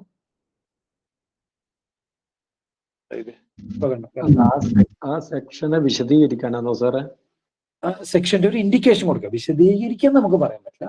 സെക്ഷന്റെ ഒരു വിശദീകരണം ഒരു വലിയൊരു വിശദീകരണമാണെന്ന് പറയാം. ആ സെക്ഷനെ കുറിച്ച് പറയുന്നതെന്ന് പറയാം. വിശദീകരണം എന്നുള്ള വാക്യം മുഴുവനായിട്ട് ഉപയോഗിക്കുന്ന വെച്ചാൽ വിശദീകരിക്കുന്ന ഇപ്പോൾ ഉള്ളതിനെക്കാട്ടും കൂടുതലായിട്ട് പറയുന്നതിനാണല്ലോ സാധാരണ വിശദീകരിക്കുക എന്ന് പറയുന്നത്. അതിന്റെ ഒരു ഇൻഡിക്കേഷൻ ആണ്. Indication of the section you can say like. Indication എന്നുള്ള വാക്കാണ് ഞാൻ ഉപയോഗിക്കുന്നത്. എക്സ്പ്ലനേഷൻ എന്നുള്ള വാക്ക് ഞാൻ ഉപയോഗിക്കുന്നില്ല. Okay, no we are going back. Subsections ഉണ്ട്, പിന്നെ പാരഗ്രാഫ്സ് ഉണ്ട്. പിന്നെ അത് തന്നെ ഇപ്പൊ നമ്മള് ഇപ്പം സെക്ഷൻ 300 തന്നെ നോക്കിക്കഴിഞ്ഞാൽ നമുക്ക് 4 പാരഗ്രാഫ് ഒക്കെ ആയിട്ടാണ് ഇത് കിടക്കുന്നത്. നമ്മൾ പിന്നെ except in cases here and after except homicide എന്നൊക്കെ പറഞ്ഞ കുറെ സാധനങ്ങൾ വരുന്നുണ്ടല്ലോ. ആ പാരഗ്രാഫ്സ് ഒക്കെ അതിനകത്ത് വരുന്നുണ്ട്. അത് നമ്മൾ ഇനിയും ഫർദർ പോകുന്നു. പിന്നെ ഇന്റർപ്രിട്ടേഷൻ പ്രൊവിഷൻസ്, ഇത് ഇന്റർപ്രിട്ടേഷനുമായിട്ട് ബന്ധപ്പെട്ട പ്രൊവിഷൻ. ഇന്റർപ്രിട്ടേഷൻ പ്രൊവിഷൻസ് എന്ന് പറഞ്ഞു കഴിഞ്ഞാൽ നമ്മളിതാ ഇപ്പം റൈറ്റ് ടു ഇൻഫർമേഷൻ ആക്ട് എടുത്ത് നോക്കായിരിക്കും ഒന്നുകൂടി എളുപ്പം എന്ന് ഞാൻ വിചാരിക്കുകയാണ്. അത് കോൺസ്റ്റിറ്റ്യൂഷൻ അത് വേണ്ട. പിന്നെ ഇതിപ്പോ നമ്മൾ ഇപ്പൊ ഇതിനകത്ത് ഈ ഒരു ഇൻഫർമേഷൻ ആക്ടിനകത്ത് നമ്മളൊരു വാക്ക് ഉപയോഗിക്കണം, chief information commissioner. Chief information commissioner എന്നുള്ള വാക്ക് ഉപയോഗിക്കുമ്പോൾ ആ ചീഫ് ഇൻഫർമേഷൻ കമ്മീഷൻ എന്നുള്ള വാക്ക് സാധാരണ നമ്മൾ റൈറ്റ് ഇൻഫർമേഷന്റെ ഒരു കോണ്ടെക്സ്റ്റ് അല്ലാതെ ആ വാക്ക് നമ്മൾ ഉപയോഗിക്കുമ്പോൾ അതിന് വ്യത്യസ്തങ്ങളായ വ്യത്യസ്തങ്ങളായ അർത്ഥങ്ങൾ ഉണ്ടാകാം. അതുകൂടാതെ അത് ലിറ്ററലി നമ്മൾ ഡിക്ഷണറി നോക്കിക്കഴിഞ്ഞാൽ ഒരു അർത്ഥങ്ങൾ ഉണ്ടാകും. മറ്റേതെങ്കിലും ആക്ട് നോക്കി കഴിഞ്ഞാൽ വേറെ എന്തെങ്കിലും അർത്ഥങ്ങൾ ഉണ്ടാകും. ചീഫ് ഇൻഫർമേഷൻ കമ്മീഷണർ എന്ന് പറഞ്ഞാൽ ദേവസ്വം കമ്മീഷണറാണെന്ന് വിചാരിക്കും. ഇപ്പൊ ദേവസ്വമൊക്കെ ആണല്ലോ പ്രധാനമായിട്ടും പത്രത്തിലുള്ളത്. ചീഫ് കമ്മീഷണർ എന്നൊക്കെ പറഞ്ഞാൽ ദേവസ്വം കമ്മീഷണർ നമുക്ക് വിചാരിക്കാൻ പറ്റും. ചീഫ് ഇൻഫർമേഷൻ കമ്മീഷണർ പല രീതിയിലുള്ള പല അർത്ഥങ്ങളും വരാം. പക്ഷെ ഈ ആക്ടിനെ സംബന്ധിച്ച് ചീഫ് ഇൻഫർമേഷൻ കമ്മീഷണർ നമുക്ക് സ്ക്രീനിൽ കാണാൻ പറ്റുന്നുണ്ട് ഞാൻ വിചാരിക്കുകയാണ്. Information commissioner mean the chief information commissioner appointed under subsection 3 of section 12. Section 12 പ്രകാരം അപ്പോയിന്റ് ചെയ്ത ആളാണ്. അല്ലെ റൈറ്റ് ടു ഇൻഫർമേഷൻ എന്ന് പറഞ്ഞാൽ എന്താണ്? ഇത് ഓരോന്നും സംഭവങ്ങളുണ്ട് കേട്ടോ. റെക്കോർഡ് എന്ന് പറഞ്ഞാൽ എന്താണ്? ഇപ്പോൾ ഒരു റെക്കോർഡ് എന്ന് പറഞ്ഞാൽ എന്താണെന്നുള്ളത് ഈ റൈറ്റ് ടു ഇൻഫർമേഷൻ ആക്ട് അല്ലെങ്കിൽ ജെ നോക്കിക്കഴിഞ്ഞാൽ ഇപ്പോൾ സ്ക്രീനിൽ കാണാൻ പറ്റുന്ന ഒരു സാധനം, ഞാൻ ഏറ്റവും പ്രധാനപ്പെട്ട ഒരു സാധനം ഇട്ടെന്ന് മാത്രമേ ഉള്ളൂ. നമ്മൾ പിന്നെ ഇത് നോക്കുകയാണ്. ഇതാ ഇപ്പം എന്താണ് റൈറ്റ് ടു ഇൻഫർമേഷൻ എന്ന് പറഞ്ഞാൽ? റൈറ്റ് ടു ഇൻഫർമേഷൻ എന്ന് പറഞ്ഞാൽ പലർക്കും പല അർത്ഥങ്ങൾ ഉണ്ടാകാമെങ്കിലും ഇതിപ്പോ right to information means the right to information accessible under this act which is held by or under the control of any public authority and includes right to inspection, take notes, take certified samples, obtaining information in the form of CD, floppy, tapes, DVD, പിന്നെ ഏത് രൂപത്തിലും കിട്ടുന്നതിനുള്ള അവകാശം, ഈ അവകാശമാണ്. പക്ഷെ പലപ്പോഴും അങ്ങനെ തന്നെ മനസ്സിലാക്കപ്പെടണമെന്ന് അത് ഇന്റർപ്രിട്ടേഷൻ. ഈ ആക്ടിന്റെ കോണ്ടെക്സ്റ്റിൽ അതിന്റെ വ്യാഖ്യാനം ഇതാണ് എന്ന് പറയുന്നതാണ് interpretation provisions. Schedule or annexe. Schedule എന്ന് പറഞ്ഞാൽ നമ്മൾ പട്ടികയാണ്. പലപ്പോഴും നമുക്കൊരു ഇപ്പം മോട്ടോർ വെഹിക്കിൾസ് ആക്ട് പ്രകാരം മോട്ടോർ വെഹിക്കിൾസ് ആക്ട് നമുക്ക് ലൈസൻസ് എടുക്കണം, നമ്മൾ ആപ്ലിക്കേഷൻ കൊടുക്കണമല്ലോ. ആപ്ലിക്കേഷൻ കൊടുക്കുന്നതിനുള്ള പിന്നെ കാര്യങ്ങൾ എവിടെയാണ് നമ്മൾ കാണുക? അത് പിന്നെ പട്ടികയിലാണ്. രണ്ടാം പട്ടികയിൽ പറഞ്ഞ പട്ടിക 2 കാണുക, അല്ലെങ്കിൽ ഷെഡ്യൂൾ 2 കാണുക. അല്ലെങ്കിൽ നമ്മളിപ്പം CRPC നോക്കുന്നു. CRPC നമുക്ക് കോഗ്നിസബിൾ ഒഫൻസ് ആണോ അല്ലെങ്കിൽ ബെയിലബിൾ ഒഫൻസ് ആണോ നോൺ ബെയിലബിൾ ഒഫൻസ് ആണോ നമുക്ക് തീരുമാനിക്കണം. ആ തീരുമാനിക്കുന്നതിനുള്ള ഇൻഫർമേഷൻ നമ്മൾ എവിടെയാണ് കിട്ടുക? You get it in the CRPCയുടെ ഷെഡ്യൂൾ 1. അതുപോലെ തന്നെ നമുക്ക് പിന്നെ ഇപ്പം പിന്നെ കോൺസ്റ്റിറ്റ്യൂഷനകത്ത് നമുക്ക് ഒഫീഷ്യൽ ലാംഗ്വേജിനെ കുറിച്ച് പറയുന്ന പ്രൊവിഷൻസ് ഉണ്ട്. ഒഫീഷ്യൽ ലാംഗ്വേജസ് ഏതൊക്കെയാണെന്ന് ചോദിച്ചു കഴിഞ്ഞാൽ അത് 8ാം പട്ടികയിലാണ് കിട്ടുക. യൂണിയൻ ലിസ്റ്റും സ്റ്റേറ്റ് ലിസ്റ്റും നമ്മൾ കിട്ടുന്ന 7ാമത്തെ പിന്നെ ഷെഡ്യൂളാണ്. അങ്ങനെ ഡീറ്റെയിൽ ആയിട്ടുള്ള കാര്യങ്ങൾ, ഇങ്ങനെ ടെക്നിക്കൽ ആയിട്ടുള്ള കാര്യങ്ങളൊക്കെ ഉൾപ്പെടുത്താൻ വേണ്ടിയിട്ടാണ് നമുക്ക് ഷെഡ്യൂൾ ഓർ അനക്സ് നമുക്ക് ഉള്ളത്. ഷെഡ്യൂൾ ഓർ അനക്സ് ഉള്ളത്. ഓക്കെ. സെക്ഷനിൽ ഉൾപ്പെടാത്ത കാര്യങ്ങൾ, സെക്ഷനിൽ കൊള്ളിക്കാത്ത എക്സ്ട്രാ കാര്യങ്ങൾ ഉൾപ്പെടുത്താനാണ് ഷെഡ്യൂൾ യൂസ് ചെയ്യുന്നത്. അതെ. സെക്ഷനിൽ ഇപ്പൊ നമ്മൾ പറയുകയാണെങ്കിൽ നമ്മളിപ്പോ ഞാൻ ബെയിലബിൾ നോൺ ബെയിലബിളിന്റെ ഒരു എക്സാമ്പിൾ പറഞ്ഞു. BNSS-ലൊക്കെയുള്ള ഒരു എക്സാമ്പിൾ നമുക്ക് ലൈവായിട്ടുള്ള എക്സാമ്പിൾ. പിന്നെ cognizable, bailable, non bailable, non cognizable എന്നൊക്കെ പറഞ്ഞ് പിന്നെ ഏത് കോടതിയിലാണ് ട്രയൽ നടത്തേണ്ടത് എന്നൊക്കെ പറഞ്ഞു. ഇപ്പോൾ മേർഡർ ആണെങ്കിൽ ഏത് കോടതിയിലാണ് ട്രയൽ നടത്തേണ്ടത്, കോഗ്നിസബിൾ ആണ്, നോൺ കോഗ്നിസബിൾ, അങ്ങനെയുള്ള കുറെ കാര്യങ്ങളൊക്കെ. അപ്പോൾ ഈ കാര്യങ്ങളെല്ലാം ഇതിപ്പോ മേ ബി IPC-യിൽ പറയുന്ന സെക്ഷൻസ് ആണ്. IPC-യിൽ 511 അതിലെ കൂടുതൽ സെക്ഷൻസ് ഉണ്ടല്ലോ. ആ സെക്ഷൻസിന്റെ കാര്യം മുഴുവൻ ഒരു സെക്ഷനകത്ത് ആ സെക്ഷൻസിന്റെ ഓരോന്നും കോഗ്നിസബിൾ ആണോ നോൺ കോഗ്നിസബിൾ ആണോ ഏത് കോടതിയിൽ ട്രയൽ നടത്തണം എന്നുള്ള കാര്യങ്ങളെല്ലാം നമ്മൾ ഒന്നിച്ച് ഒരൊറ്റ സെക്ഷനിൽ സെക്ഷൻ 3 എന്ന് പറഞ്ഞാൽ സെക്ഷൻ 3 മുഴുവൻ എഴുതി വെച്ച് കഴിഞ്ഞാൽ അതൊരു it won't look nice, it will be boring, it will be ഒരു പ്രോപ്പർ സ്ട്രക്ചർ അല്ല. ആ പ്രോപ്പർ സ്ട്രക്ചർ അല്ലാത്തതുകൊണ്ടാണ് അതിന്റെ കാര്യങ്ങൾ നമ്മൾ പട്ടികയിൽ ഉൾപ്പെടുത്തി ആ പട്ടികയിലേക്ക് നോക്കുക. അപ്പൊ ആവശ്യമുള്ള ആൾക്കാരെ കൊണ്ട് നോക്കിയാൽ മതി. അപ്പൊ അതൊരു ലെജിസ്ലേറ്റീവ് ഡ്രാഫ്റ്റിങ്ങിന്റെ സ്റ്റൈലും കൂടിയാണ്, അതിന്റെ മാറ്റർ ഓഫ് കൺവീനിയൻസ് ആണ്. പിന്നെ അത് കൺവീനിയൻസ് പല രീതിയിൽ അവിടെ ഒന്നിച്ച് അതിലേക്ക് ഇടുകയാണ് ഗുണം എന്നുള്ളത് മാത്രമല്ല, ആൾക്കാർക്ക് നോക്കാനുള്ള ഒരു കൺവീനിയൻസ് ഉണ്ട്. അവിടെ ഇടുന്നതാണ് എന്റെ കൺവീനിയൻസ്. അങ്ങനെ പല കാര്യങ്ങളൊക്കെ അടിസ്ഥാനത്തിലാണ് ഷെഡ്യൂൾസിലേക്ക് ഇടുന്നത്. നമുക്ക് ഇപ്പം മറ്റൊരു എക്സാമ്പിൾ പറയുകയാണെങ്കിൽ ഇപ്പം സംസ്ഥാനങ്ങളുടെ മുഴുവൻ ബൗണ്ടറീസ്, ആ സംസ്ഥാനങ്ങളുടെ മുഴുവൻ ബൗണ്ടറീസ് കോൺസ്റ്റിറ്റ്യൂഷൻ ആർട്ടിക്കിൾ 1, 2, 3, 4 ഈ ആർട്ടിക്കിൾസിൽ മുഴുവൻ നീട്ടിവലിച്ച് എഴുതി കഴിഞ്ഞാൽ ഭയങ്കര ബോറായി. അതിന് വരെ എന്താണ്, ഇപ്പൊ കേരളം എന്താണെന്ന് അറിയണമെങ്കിൽ ഷെഡ്യൂൾ 1 നോക്കിക്കോ, കർണാടക എന്താണെന്ന് അറിയണമെങ്കിൽ ഷെഡ്യൂൾ 2 അല്ലെ ഷെഡ്യൂൾ 1 അങ്ങനെ ആ ഷെഡ്യൂൾ അങ്ങനെ പറയുന്ന സംഭവങ്ങളാണ് നമുക്ക് ഷെഡ്യൂളിൽ ഉൾപ്പെടുത്തുന്നത്. ഇങ്ങനെയുള്ള ഡീറ്റെയിൽസിനെ കുറിച്ച് പറയുന്നതാണ് ഷെഡ്യൂൾ. പോകാമോ? ക്ലിയർ അല്ലേ? ഓക്കെ. നോ, ഇനി നമുക്ക് what features appear only in bills. ഈ ആക്ടിൽ കാണാത്ത പക്ഷെ നമുക്ക് പിന്നെ ബില്ലിൽ മാത്രം കാണുന്ന ചില സംഭവങ്ങൾ കിട്ടും. ബില്ലിനാണെങ്കിൽ ബിൽ നമ്പർ ഉണ്ട്. ഇപ്പൊ ആക്ടിൻ്റെതായ ഒരു നമ്പർ ഉണ്ടെന്ന് പറഞ്ഞു. This number is assign when bill is introduced. പാർലമെന്റിൽ നമ്മൾ പറഞ്ഞു ലോക്സഭയിലോ രാജ്യസഭയിലോ ഇൻട്രൊഡ്യൂസ് ചെയ്യാം, നിയമസഭയിലോ ഇൻട്രൊഡ്യൂസ് ചെയ്യാം. ഇൻട്രൊഡ്യൂസ് ചെയ്യുന്ന സമയത്ത് ആ ബില്ലിന് നമ്പർ കൊടുക്കും. ബിൽ നമ്പർ 25 എന്നൊക്കെ പറഞ്ഞ നമ്പർ കൊടുക്കും. Bill is introduced. It reflects the order in which bill is introduced. ഏത് ഓർഡറിലാണ് ബിൽ ഇൻട്രൊഡ്യൂസ്. അപ്പൊ ഇത് 25ാമത്തെ ബില്ലായിട്ടാണ് ഇൻട്രൊഡ്യൂസ് ചെയ്തത്, അല്ലെങ്കിൽ 36ാമത്തെ ബില്ലായിട്ടാണ് ഇൻട്രൊഡ്യൂസ് ചെയ്തത്. Particular legislative session. ആ സെഷനിലെ ഇപ്പൊ വിന്റർ സെഷൻ വരാൻ പോവാണ്. വിന്റർ എന്നല്ലേ പറയുന്നത്, തണുപ്പ് ശീതകാല പിന്നെ സെഷൻ വരെയാണ് പാർലമെന്റിന്.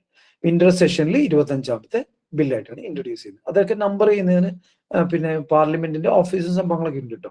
In bicameral legislature the numbering of bill in each house is usually distinguished by addition of a letter before the number. For example, S1 for Senate bills and C1 for common law bills. ഇത് ഇംഗ്ലണ്ടിൽ പിന്നെ number ചെയ്യുന്ന രീതിയാണ്, പിന്നെ അല്ലെങ്കിൽ അമേരിക്കയിലെ രീതി ചെയ്യുന്ന രീതിയിലാണ്. നമുക്കാണെങ്കിലും ലോക്സഭയ്ക്ക് ഒരു ഒരു ഒരു ലെറ്റർ കാണും, രാജ്യസഭയ്ക്ക് ഒരു ലെറ്റർ ആവും. എല്ലും ആറും ആയിരിക്കും ഞാൻ വിചാരിക്കുന്നത്. ഞാൻ അതങ്ങനെ എടുത്ത് നോക്കിയിട്ടുള്ള സൈറ്റ് സബ്ജക്ട് കറക്ഷൻ. ഓക്കെ, അങ്ങനെ ബിൽ നമ്പർ കാണും.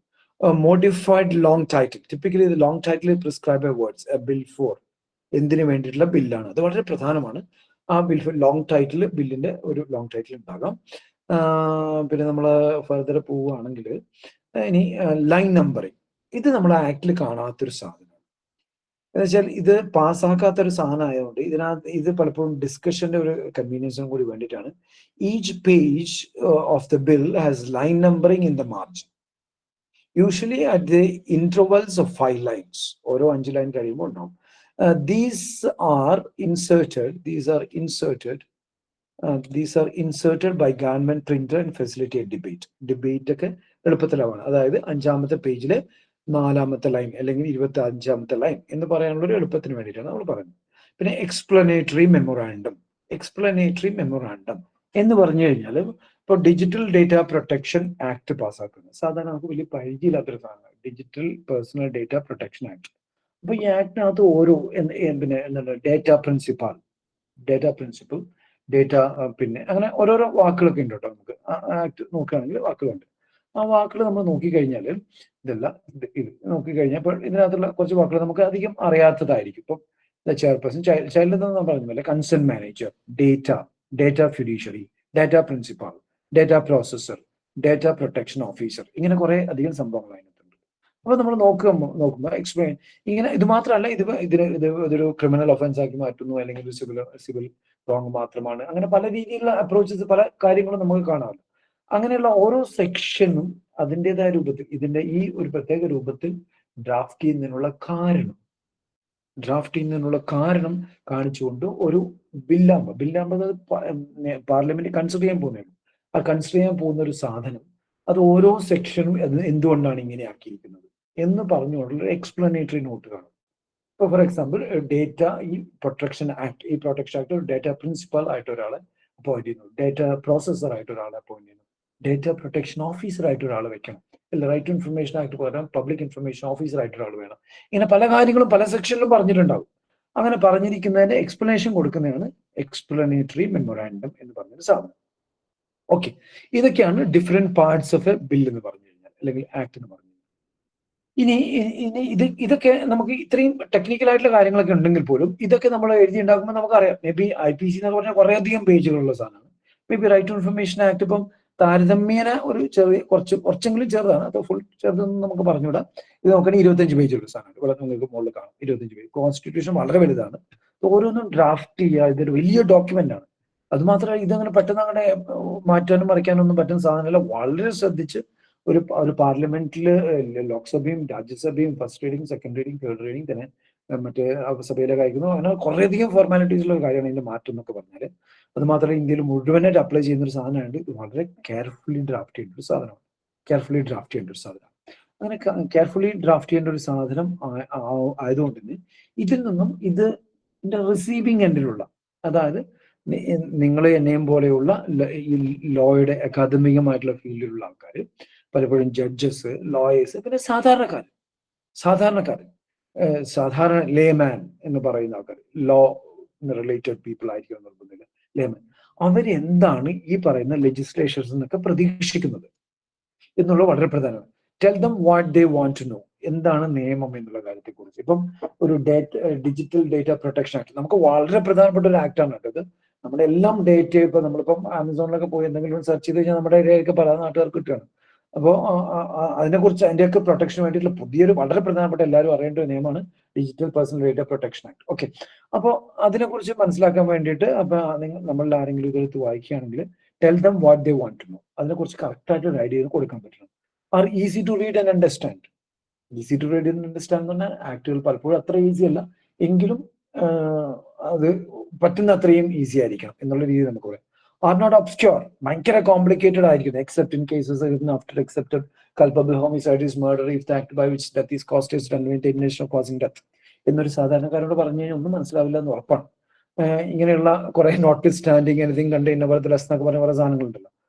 പിന്നെ അങ്ങനെ നോൺ ഒബ്സ്റ്റിനേറ്റ് ക്ലോസ് എന്നൊക്കെ പറയുന്ന കുറെ സാധനങ്ങൾ. അങ്ങനെ അധികം വളരെ കോംപ്ലിക്കേറ്റഡ് ആയിട്ട് വെർബൽ ജിംനാസ്റ്റിക്സ് കുറച്ച് അല്ലെങ്കിൽ ഇതിനകത്തുള്ള പ്രൊവിഷൻസ് തമ്മിലുള്ള ഇൻകൺസിസ്റ്റൻസി വന്ന് അങ്ങനെ പ്രശ്നങ്ങളൊന്നും ഉണ്ടാവരുത് എന്നുള്ള രീതിയിലാണ് യു ഷോർട്ടസ്റ്റ് സ്പേസ്, താരതമ്യം ബ്രീഫ് ആയിരിക്കണം, deal with all necessary points.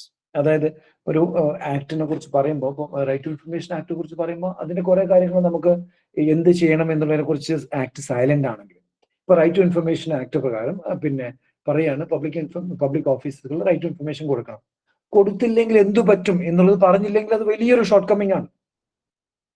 Deal with all necessary points deal ചെയ്തിരിക്കണം. അത് റൈറ്റ് ടു ഇൻഫർമേഷൻ ഉണ്ടെന്ന് പറയുകയും റൈറ്റ് ടു ഇൻഫർമേഷൻ കിട്ടാനുള്ള പ്രൊസീജിയറിനെ കുറിച്ച് പറയാതിരിക്കുകയാണെങ്കിലും അത് പലപ്പോഴും ആ ലോ നല്ല രീതിയിൽ ഡ്രാഫ്റ്റ് ചെയ്തല്ല എന്ന് പറയും. അതിനു വേണ്ടി ഒരാളെ അപ്പോയിന്റ് ചെയ്യണം, അയാളുടെ പവേഴ്സ് എന്തൊക്കെയാണെന്ന് പറഞ്ഞില്ലെങ്കിൽ അഗൈൻ ഇറ്റ് ഇസ് ലാക്കിംഗ്. ഒരു കോംപ്രിഹെൻസീവ് സമഗ്രമായിട്ടുള്ള സാധനമായിരിക്കും. Contain no contradictions. ഒരു സ്ഥലത്ത് ഒരു രീതിയിൽ പറയും, മറ്റൊരു സ്ഥലത്ത് മറ്റൊരു രീതിയിൽ കോൺട്രഡിക്ടറി ആവരുത്. ഒരു സ്ഥലത്ത് പറയാണ് പബ്ലിക് ഇൻഫർമേഷൻ ഓഫീസറാണ് ഇത് കൊടുക്കേണ്ടത്, മറ്റൊരു സ്ഥലത്ത് പറയുകയാണ് ഇത് ഹെഡ് ഓഫ് ഓഫീസാണ് ഇത് കൊടുക്കേണ്ടത് എന്നൊക്കെ പറഞ്ഞാൽ തന്നെ ഒരു കോൺട്രഡിക്ഷൻ ആയി. അങ്ങനെ കോൺട്രഡിക്ഷൻ, ലീവ് നോ ഡൗട്ട്സ് എന്ന് വെച്ചാൽ ഇത് ഈ നിയമം നടപ്പിലാവാൻ വേണ്ടിയിട്ടുള്ളതാണ്, ഒരു നിയമവ്യവസ്ഥയ്ക്ക് വേണ്ടിയിട്ടുള്ളതാണ്. So it should have minimum doubts, right? ഇത് അപ്പൊ അങ്ങനെയുള്ള സാധനം ഇന്ത്യ എന്ന് പറയുന്ന രാജ്യത്തിന് വേണ്ടി മുഴുവനായിട്ട് ഉണ്ടാക്കുന്നത് അത് വളരെ ഒരു സ്കില്ല് വേണ്ട ഒരു സംഭവമാണ്. നോ, ഇതിനകത്ത് ഏറ്റവും ഇമ്പോർട്ടൻ്റ് ആയിട്ടുള്ള ഒരു സ്ലൈഡാണിത്. How can we meet these expectation? ഈ എക്സ്പെക്ടേഷൻസ് അനുസരിച്ച് വളരെ പക്കയായിട്ടുള്ള സമഗ്രമായിട്ടുള്ള ഒരു പക്ക ഡ്രാഫ്റ്റ് ഉണ്ടാക്കണമെങ്കിൽ, ലെജിസ്ലേറ്റീവ് ഡ്രാഫ്റ്റ്, ഒരു നിയമത്തിന്റെ ഡ്രാഫ്റ്റ് നമ്മൾ ഉണ്ടാക്കണമെങ്കിൽ, ലെജിസ്ലേഷൻ നമുക്ക് ഉണ്ടാക്കണമെങ്കിൽ, there are 7 C's of legislative drafting. There are 7 C's of legislative drafting. Legislative ഡ്രാഫ്റ്റിങ്ങിന്റെ 7 Cകൾ ഏതൊക്കെയാണെന്ന് വെച്ച് കഴിഞ്ഞാൽ, capable of being complied with, അത് പിന്നെ പ്രായോഗികമായി ചെയ്യാൻ പറ്റുന്ന ഒരു കാര്യം, പ്രായോഗികമായിട്ട് ചെയ്യാൻ പറ്റുന്ന കാര്യം. ഇപ്പൊ നമ്മൾ മാരിറ്റൽ റേപ്പ് എന്ന് പറയുന്നുണ്ട്. മാരിറ്റൽ റേപ്പിന്റെ കാര്യത്തിലൊക്കെ പലപ്പോഴും നമ്മൾ ഒരു ഒഫൻസ് ആയിട്ട് ഡിക്ലെയർ ചെയ്യാതെ പലപ്പോഴും പ്രായോഗികമായിട്ടുള്ള പല പ്രശ്നങ്ങളും. അത് ഞാനങ്ങനെ ഏറ്റവും നല്ലൊരു എക്സാമ്പിൾ ആയിട്ട് പറയല്ല, പക്ഷെ പ്രായോഗികമായിട്ടുള്ള പ്രശ്നം മനസ്സിലാവാൻ വേണ്ടിയിട്ട്. അപ്പൊ പ്രായോഗികത നോക്കിയിട്ട് വേണം നമ്മൾ ആക്ടുകൾ ഉണ്ടാക്കേണ്ടത്. ഇപ്പം ഇന്ത്യയിൽ എല്ലാവർക്കും പിന്നെ എംപ്ലോയ്മെന്റ്, ഇപ്പൊ ഡൗറി പ്രോഹിബിഷൻ ആക്ടിന്റെ ഒരു പ്രധാനപ്പെട്ട പ്രശ്നം പറഞ്ഞാൽ ഇത് capable of being complied with, അത് കംപ്ലൈ ചെയ്യാൻ പറ്റുന്ന ഒരു രീതിയിലാണോ എന്നുള്ള കാര്യത്തിൽ നമുക്ക് സംശയം തോന്നും. ഇതൊക്കെ എഴുതി വെക്കാൻ മാത്രമേ ഉള്ളൂ, ഇത് കാര്യം നടക്കില്ല എന്നൊക്കെ പലപ്പോഴും നമ്മൾ പറയുന്ന കാര്യം അത് അങ്ങനെയാണ് വരുന്നത്. ക്ലിയർ ആയിരിക്കുന്നതിന് ക്ലാരിറ്റി എന്ന് നമുക്ക് പറയാം. പിന്നെ അതിന്റെ സെക്ഷൻസ് എന്താണ് ഉദ്ദേശിക്കുന്നതിനെ കുറിച്ച് ക്ലാരിറ്റി, കുറേയധികം കോംപ്ലിക്കേറ്റഡ് ആയിട്ട് വേർഡ്സും കോംപ്ലിക്കേറ്റഡ് ആയ സെന്റൻസും ഒഴിവാക്കണം. കോംപ്രിഹെൻസിബിൾ, സമഗ്രമായിരിക്കണം. കൺസൈസ്, കംപ്ലീറ്റ്, കൺസിസ്റ്റന്റ്, സെർട്ടൻ, ഇങ്ങനെ പല കാര്യങ്ങളും നമുക്ക് പറയാം. ഇതിനകത്ത് ഈ ഒരു ചോദ്യം നമുക്ക് എപ്പോഴും വരാം. ഇത് പലപ്പോഴും ഇതെല്ലാം ഇപ്പൊ നമ്മൾ സ്റ്റൈലായിട്ട് എഴുതണം എന്ന് പറയുകയും at the same time clear ആയിട്ട് എഴുതണം എന്ന് പറയുകയും ചെയ്യുന്ന സമയത്ത് സ്റ്റൈലായിട്ട് എഴുതുമ്പോൾ ചിലപ്പോൾ അത്ര ക്ലിയർ ആയിട്ട് വരില്ല. നമ്മളൊരു സ്റ്റൈലിഷ് വാക്കുകളൊക്കെ ഉപയോഗിക്കുമ്പോൾ ചിലപ്പോൾ നമുക്ക് അത്രയും ക്ലിയർ ആയിട്ട് എഴുതാൻ പറ്റില്ല. അപ്പോൾ ഈ 7 C's എല്ലാത്തിനും ഒരേ പ്രാധാന്യമാണോ? ഇപ്പൊ പറയുന്ന കുറെ C's നമ്മൾ കണ്ടല്ലോ. ഇതാണ് capable of being complied with, clear, comprehensive, concise, complete, consistent, certain. ഇതിനകത്ത് ഏറ്റവും പ്രധാനപ്പെട്ട ഏതാന്ന് വെച്ചാൽ most lawyers and legislative drafters put the last of these objectives, certainty as their first priority, as they are looking for answers from legislation to their particular legal problems. ഇതിപ്പം style കുറച്ച് കുറഞ്ഞാലും നീളം കുറച്ച് കൂടി കഴിഞ്ഞാലും ബ്രിവിറ്റി ഇല്ലെങ്കിൽ പോലും ഏറ്റവും പ്രധാനമായിട്ട് വരുന്നത് ക്ലാരിറ്റി ഓർ സെർട്ടിനിറ്റി. എന്താ സംഭവം എന്ന് മനസ്സിലാവും. അതായത് പിന്നെ നമ്മുടെ ഗ്രീവിയസ് ആയിട്ടാണെങ്കിൽ 3 വർഷം തടവ് കിട്ടിയിരിക്കും, അതിന് കൂടെ ഇതും കൂടി കിട്ടും എന്ന കാര്യം ക്ലിയർ ആയിട്ട് അങ്ങോട്ട് പറയാം. റൈറ്റ് ടു ഇൻഫർമേഷൻ എന്ന് പറഞ്ഞു കഴിഞ്ഞാൽ പിന്നെ ഡോക്യുമെന്റ് കിട്ടാനും, ഡോക്യുമെന്റ് ഇൻസ്പെക്ട് ചെയ്യാനും, ഡോക്യുമെന്റിന്റെ ഡോക്യുമെന്റിന്റെ എന്തെങ്കിലും സാധനങ്ങളെ സാമ്പിൾ എടുക്കാനുള്ള അധികാരമാണ്. ഇങ്ങനെ 3 കാര്യങ്ങൾ വളരെ ക്ലിയർ ആയിട്ട് പറഞ്ഞിരിക്കുകയാണ്. അത് കിട്ടണമെങ്കിൽ പബ്ലിക് ഇൻഫർമേഷൻ ഓഫീസർക്ക് ആപ്ലിക്കേഷൻ കൊടുക്കണം. ആപ്ലിക്കേഷൻ കൊടുക്കുമ്പോൾ അതിൻ്റെ കൂടെ 10 രൂപയുടെ സ്റ്റാമ്പാണ് വേണ്ടത്. സ്റ്റാമ്പ് ഈ രൂപത്തിലാണ് വേണ്ടത്. അത് കൊടുത്തു കഴിഞ്ഞാൽ 30 ദിവസത്തിനുള്ളിൽ സംഭവം കിട്ടും. ഇങ്ങനെ ക്ലിയർ ആയിട്ട് പറയുക. Clarity and certainty are the most important words. ആ ക്ലാരിറ്റി ആൻഡ് സെർട്ടിനിറ്റി കഴിഞ്ഞിട്ടുള്ള ഒരു പ്രാധാന്യം മതി നമുക്ക് ശരിക്കും സ്റ്റൈൽ പിന്നെ ഇപ്പൊ ബ്രീഫ് ആവണം നിർബന്ധമില്ല, കൺസൈസ് ആവണം നിർബന്ധമില്ല. certainty, if certainty and clarity require, കുറച്ചും കൂടി എക്സ്പ്ലെയിൻ ചെയ്ത് പറയേണ്ടതാണെങ്കിൽ പറയണം, ആ രീതിയിലാണ്. സോ ഫസ്റ്റ് ആൻഡ് ഫോർമോസ്റ്റ് പിന്നെ നമുക്ക് പ്രയോറിറ്റൈസ് ചെയ്യാവുന്നത്, ചെയ്യേണ്ടത് എന്ന് പേഴ്സണലി സെർട്ടിനിറ്റിയാണ്. നൗ എങ്ങനെയാണ് ഈ പറയുന്ന സെർട്ടിനിറ്റി നമുക്ക് അച്ചീവ് ചെയ്യാൻ പറ്റുന്നത്? 7 C's, ഈ പറയുന്നത് നല്ല രീതിയിലുള്ള ലെജിസ്ലേറ്റീവ് ഡ്രാഫ്റ്റ് ഉണ്ടാക്കാൻ പറ്റുന്നത് എന്നുള്ള ചോദ്യം വരികയാണെങ്കിൽ, analyse and plan.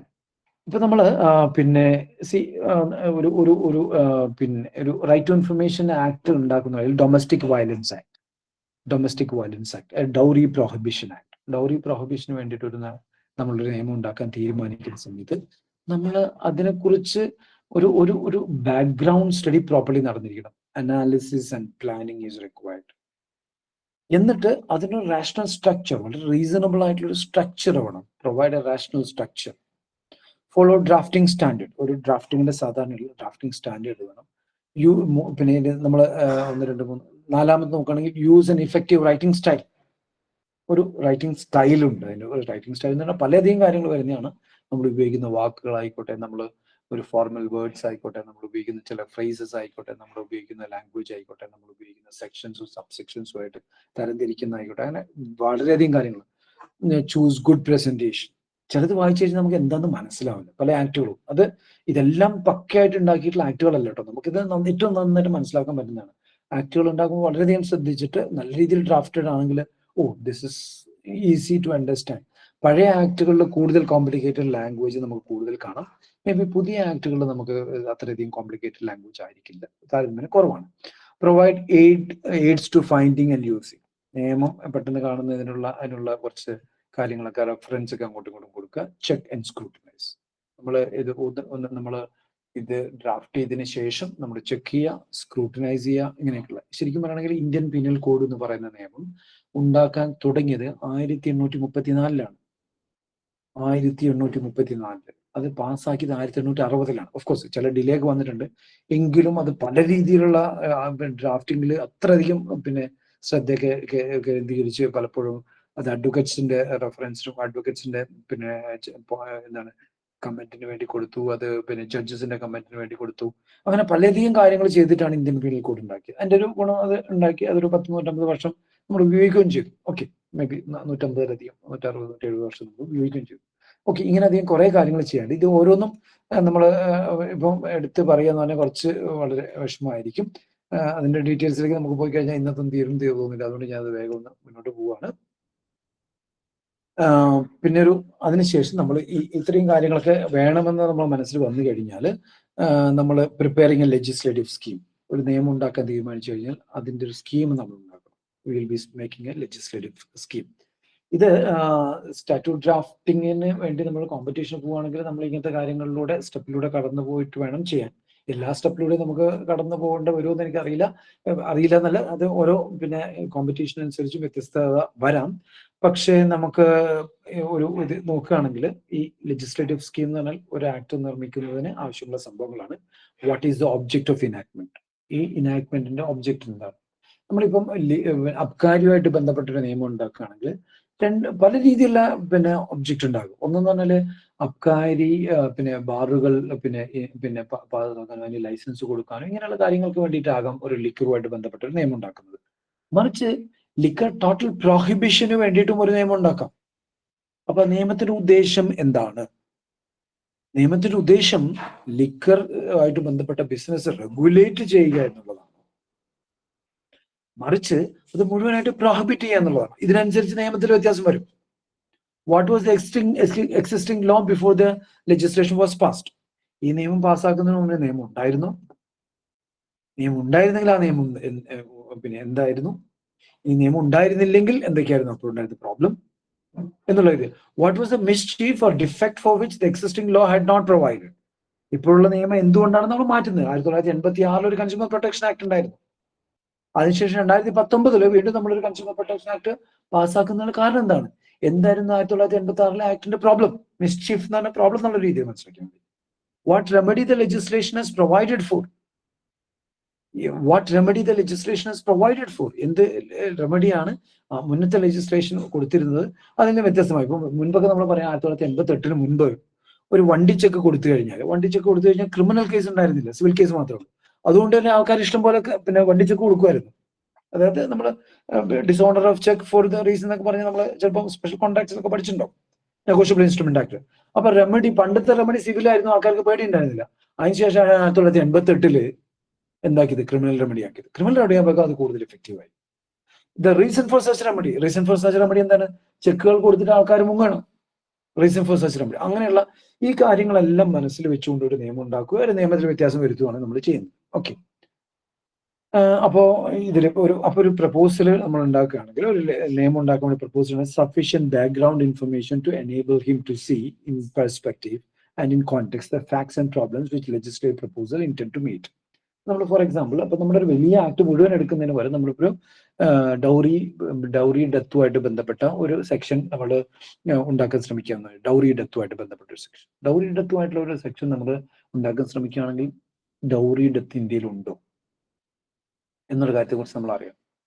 Dowry death പ്രകാരം എത്ര പേര് മരിച്ചു, ഡൗറി ഡെത്ത്, അങ്ങനെയുള്ള കുറെ കാര്യങ്ങൾ. ഡൗറി ഡെത്തിന്റെ പ്രധാനപ്പെട്ട കാരണങ്ങൾ എന്താണ്, ഡൗറി ഡെത്ത് മാരേജിന് ശേഷം ഉടനെയാണോ ഉണ്ടാകുന്നത്, അല്ലെങ്കിൽ പിന്നെ കുറേയധികം വർഷങ്ങൾക്ക് ശേഷവും ഡൗറി ഡെത്ത് ഉണ്ടാകുന്നത്, അങ്ങനെയുള്ള കുറെ കാര്യങ്ങൾ നോക്കിയിട്ട്. ഇപ്പൊ ഡൗറി പ്രൊഹിബിഷൻ ആക്ട് നമ്മൾ ഡൗറി ഡെത്തുമായിട്ട് ബന്ധപ്പെട്ട നമ്മളെ സെക്ഷൻ നമ്മൾ വായിച്ചു നോക്കുകയാണെങ്കിൽ, അതിനകത്ത് പറഞ്ഞ് വിത്തിൻ 7 days, മാരേജ് കഴിഞ്ഞതിന് ശേഷം 7 ഇയേഴ്സിന് ശേഷം, അപ്പൊ 7 ഇയേഴ്സിനുള്ളിലാണ് ഏറ്റവും കൂടുതൽ ആൾക്കാർ മരിക്കുന്നത് എന്നുള്ള രീതിയിലേക്കാണ് അത് വരുന്നത്. അപ്പൊ ഇതൊക്കെ അതിന്റെ ബാക്ക്ഗ്രൗണ്ട് കാര്യങ്ങളൊക്കെ, ഇത് എത്ര ആൾക്കാർ മരിക്കുന്നു, അങ്ങനെയുള്ള കുറെ കാര്യങ്ങൾ നമ്മൾ ഇപ്പൊ, അല്ലെങ്കിൽ നമ്മൾ ഡിജിറ്റൽ പ്രൈവസി ആക്ട് നമ്മൾ പാസ്സാക്കാനുള്ള കാരണം എന്താണ്, നമ്മൾ ഗൂഗിളിൽ ഒരു സാധനം അടിച്ചു നോക്കി കഴിഞ്ഞാൽ, അല്ലെങ്കിൽ നമ്മൾ കുറെ ഡേറ്റ കൊടുത്തു കഴിഞ്ഞാൽ നമ്മുടെ കാര്യങ്ങൾക്കൊന്നും ഒരു പ്രൈവസി ഉണ്ടെന്ന് നമുക്ക് തോന്നുന്നില്ല.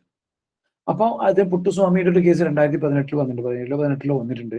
അതുകൂടാതെ ഡിജിറ്റൽ പ്രൈവസി വലിയൊരു പ്രശ്നമാണ്. ഇങ്ങനെയുള്ള കാര്യങ്ങൾ മുഴുവൻ നമ്മൾ മനസ്സിലാക്കിയതിനു ശേഷമാണ് അതുമായിട്ട് ബന്ധപ്പെട്ട ഒരു നിയമം പാസ്സാക്കുന്നത്. ഇത് പിന്നെ ഏത് രീതിയിലാണ് നമ്മൾ ഇത് എൻഫോഴ്സ് ചെയ്യാൻ ഉദ്ദേശിക്കുന്നത്? ഇത് എൻഫോഴ്സ് ചെയ്യാൻ ഉദ്ദേശിക്കുന്നത് 2 രീതിയിലാണ്. ഒന്നെന്ന് പറഞ്ഞാൽ അതിന് പണിഷ്മെന്റ് കൊടുക്കുക. ഇപ്പൊ ഡിജിറ്റൽ പ്രൈവസിയുടെ കാര്യത്തിൽ നമുക്ക് 2 രീതിയിലാണ് അതിന്റെ പ്രൊട്ടക്ഷൻ നമുക്ക് കാണാൻ പറ്റുക. ഒന്നെന്ന് പറഞ്ഞാൽ ടെക്നിക്കലായിട്ട് പല കാര്യങ്ങൾ, ഇപ്പൊ പാസ്വേഡ് വെക്കുക, റൈറ്റ് ക്ലിക്ക് ഇല്ലാതിരിക്കുക, അങ്ങനെ ടെക്നിക്കലായിട്ടുള്ള കുറെ സൊല്യൂഷൻസ് ഉണ്ട്. അതുകൂടാതെ ലീഗൽ റെമഡീസും ഉണ്ട്. അതായത് നിങ്ങൾ ഇത് ചെയ്ത് കഴിഞ്ഞാൽ നിങ്ങൾക്ക് ജയിലിൽ പോകേണ്ടി വരും, അല്ലെങ്കിൽ ഒന്ന് കോമ്പൻസേഷൻ കൊടുക്കേണ്ടി വരും. അങ്ങനെ പല രീതിയിൽ ഇതൊക്കെ ആദ്യം ഡിസ്കസ് ചെയ്ത ആൾക്കാർ തീരുമാനിക്കുന്നതാണ്. അപ്പൊ proposal from ministry or otherwise should contain ഇങ്ങനെയുള്ള കാര്യങ്ങളൊക്കെ വേണം. ഓൾ നോൺ ഇംപ്ലിക്കേഷൻ, ഇത് കൊണ്ടുവന്നു കഴിഞ്ഞാൽ എന്താണ് പ്രശ്നം ഉണ്ടാവുക, ഇത് കൊണ്ടുവന്നു കഴിഞ്ഞാൽ പലപ്പോഴും ആൾക്കാർ സോഷ്യൽ മീഡിയ ഉപയോഗിക്കുന്നത് കുറയും, അങ്ങനെയുള്ള ഇമ്പാക്ട്, അല്ലെങ്കിൽ ആമസോൺ പോലെയുള്ള ഓൺലൈൻ പിന്നെ ഈ കൊമേഴ്സിനെ അത് എഫക്ട് ചെയ്യും. അപ്പോൾ ഈ കൊമേഴ്സിനെ അഫക്ട് ചെയ്യാത്ത രീതിയിലുള്ള റെഗുലേഷൻ, ഇപ്പൊ നമ്മള് പലപ്പോഴും റിസർവ് ബാങ്ക് ഓഫ് ഇന്ത്യയുടെ വലിയ പരസ്യങ്ങളൊക്കെ നമ്മൾ കാണുന്നുണ്ട്. ഇപ്പൊ ഈ പറയുന്ന പാസ്വേഡ് ഷെയറിംഗ് അങ്ങനെയുള്ള കുറെ കാര്യങ്ങളൊക്കെ ബന്ധപ്പെട്ട്. അപ്പോൾ ഇതൊക്കെ നിയമം വരുന്നതെന്ന് പറഞ്ഞാൽ ഇതിന്റെയൊക്കെ ഒരു ബാക്ക്ഗ്രൗണ്ട് സ്റ്റഡിയുടെ അടിസ്ഥാനത്തിലാണ് ഇത് വരുന്നത്. ഓക്കെ, ഈ 3 stages of preparing a legislation. Now coming to 3 stages of preparing of a legislation.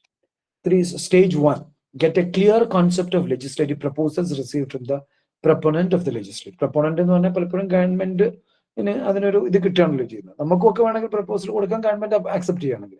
അപ്പോൾ ഒരു ക്ലിയർ പിക്ചർ, ഇതിന്റെ ബാക്ക്ഗ്രൗണ്ട്. ഞാനിപ്പോൾ ഒരു എക്സാമ്പിൾ പറഞ്ഞു, ഇപ്പോൾ ഡൗറി പ്രൊഹിബിഷനുമായിട്ടുള്ള എക്സാമ്പിൾ ഞാൻ പറഞ്ഞു. അതുപോലെ നമുക്ക് ഡിഫറെന്റ് ആയിട്ട് എക്സാമ്പിൾസ് ഇറക്കും. ഇപ്പം ഡിജിറ്റൽ ഡേറ്റ പ്രൈവസി ആക്ട്, എന്റെ നിങ്ങളുടെയൊക്കെ എന്ത് ഡേറ്റയും എവിടെയും അവൈലബിൾ ആണ്. നമ്മളെ ആധാറിന്റെ കാര്യത്തിലും അതിന്റെ റെഗുലേഷൻ ആവശ്യമാണ്. ആധാറിൽ നമ്മൾ കണ്ണും കൈയും കാലും ഒക്കെ കൊടുക്കണ്ടല്ലോ. ഇതിന്റെ കാര്യത്തിലൊക്കെ അപ്പോൾ അതിനുവേണ്ടി ഒരു ലെജിസ്ലേഷൻ ഉണ്ടാക്കണം. അതിനനുസരിച്ചുള്ള ബാക്ക്ഗ്രൗണ്ട് ഡേറ്റ, അങ്ങനെ അതിന്റെ ഡീലിങ്സ് എങ്ങനെയാണ്, പ്രോസസ്സിങ് എങ്ങനെയാണ്, ഇതൊക്കെ നമ്മൾ അറിഞ്ഞിരിക്കണം. Get a clear concept of legal proposals received from the proponent of the legislation. അത് മനസ്സിലാക്കി കഴിഞ്ഞാൽ stage 2, prepare a conceptual outline including all major ideas and objects and outline the remedies that the proposed legislation to provide. ഇത് എങ്ങനെയാണ് ഇത് നമ്മൾ ഓപ്പറേഷണലൈസ് ചെയ്യാൻ ഉദ്ദേശിക്കുന്നത്? അപ്പൊ നമ്മൾ പറയാണ് ഇതിനിങ്ങനെ ഒരു പിന്നെ എന്താണ്, നമ്മുടെ പ്രൈവസി കമ്മീഷണർ എന്ന് പറഞ്ഞ പ്രൈവസി കമ്മീഷണർ ഉണ്ടാക്കുന്നു. ആ പ്രൈവസി കമ്മീഷണർക്ക് സിവിൽ കോർട്ടിന്റെ പവർ ഉണ്ടാവും, അയാൾക്ക് ആൾക്കാരെ വിളിച്ചു വരുത്താൻ പറ്റും. അതിനുശേഷം അത് കോടതിയിലെത്തും, കോടതിയിലെത്തി കഴിഞ്ഞാൽ ക്രിമിനൽ റെമഡി കൊടുക്കും. അങ്ങനെയുള്ള പല കാര്യങ്ങൾ അതിലൂടെയാണ് നമ്മൾ ഓപ്പറേഷണലൈസ് ചെയ്യുന്നത്. Stage 3, check the current existing statutes. ഇപ്പൊ എക്സിസ്റ്റിംഗ് സ്റ്റാറ്റ്യൂട്ട് ഉണ്ടോ എന്ന് നോക്കുക.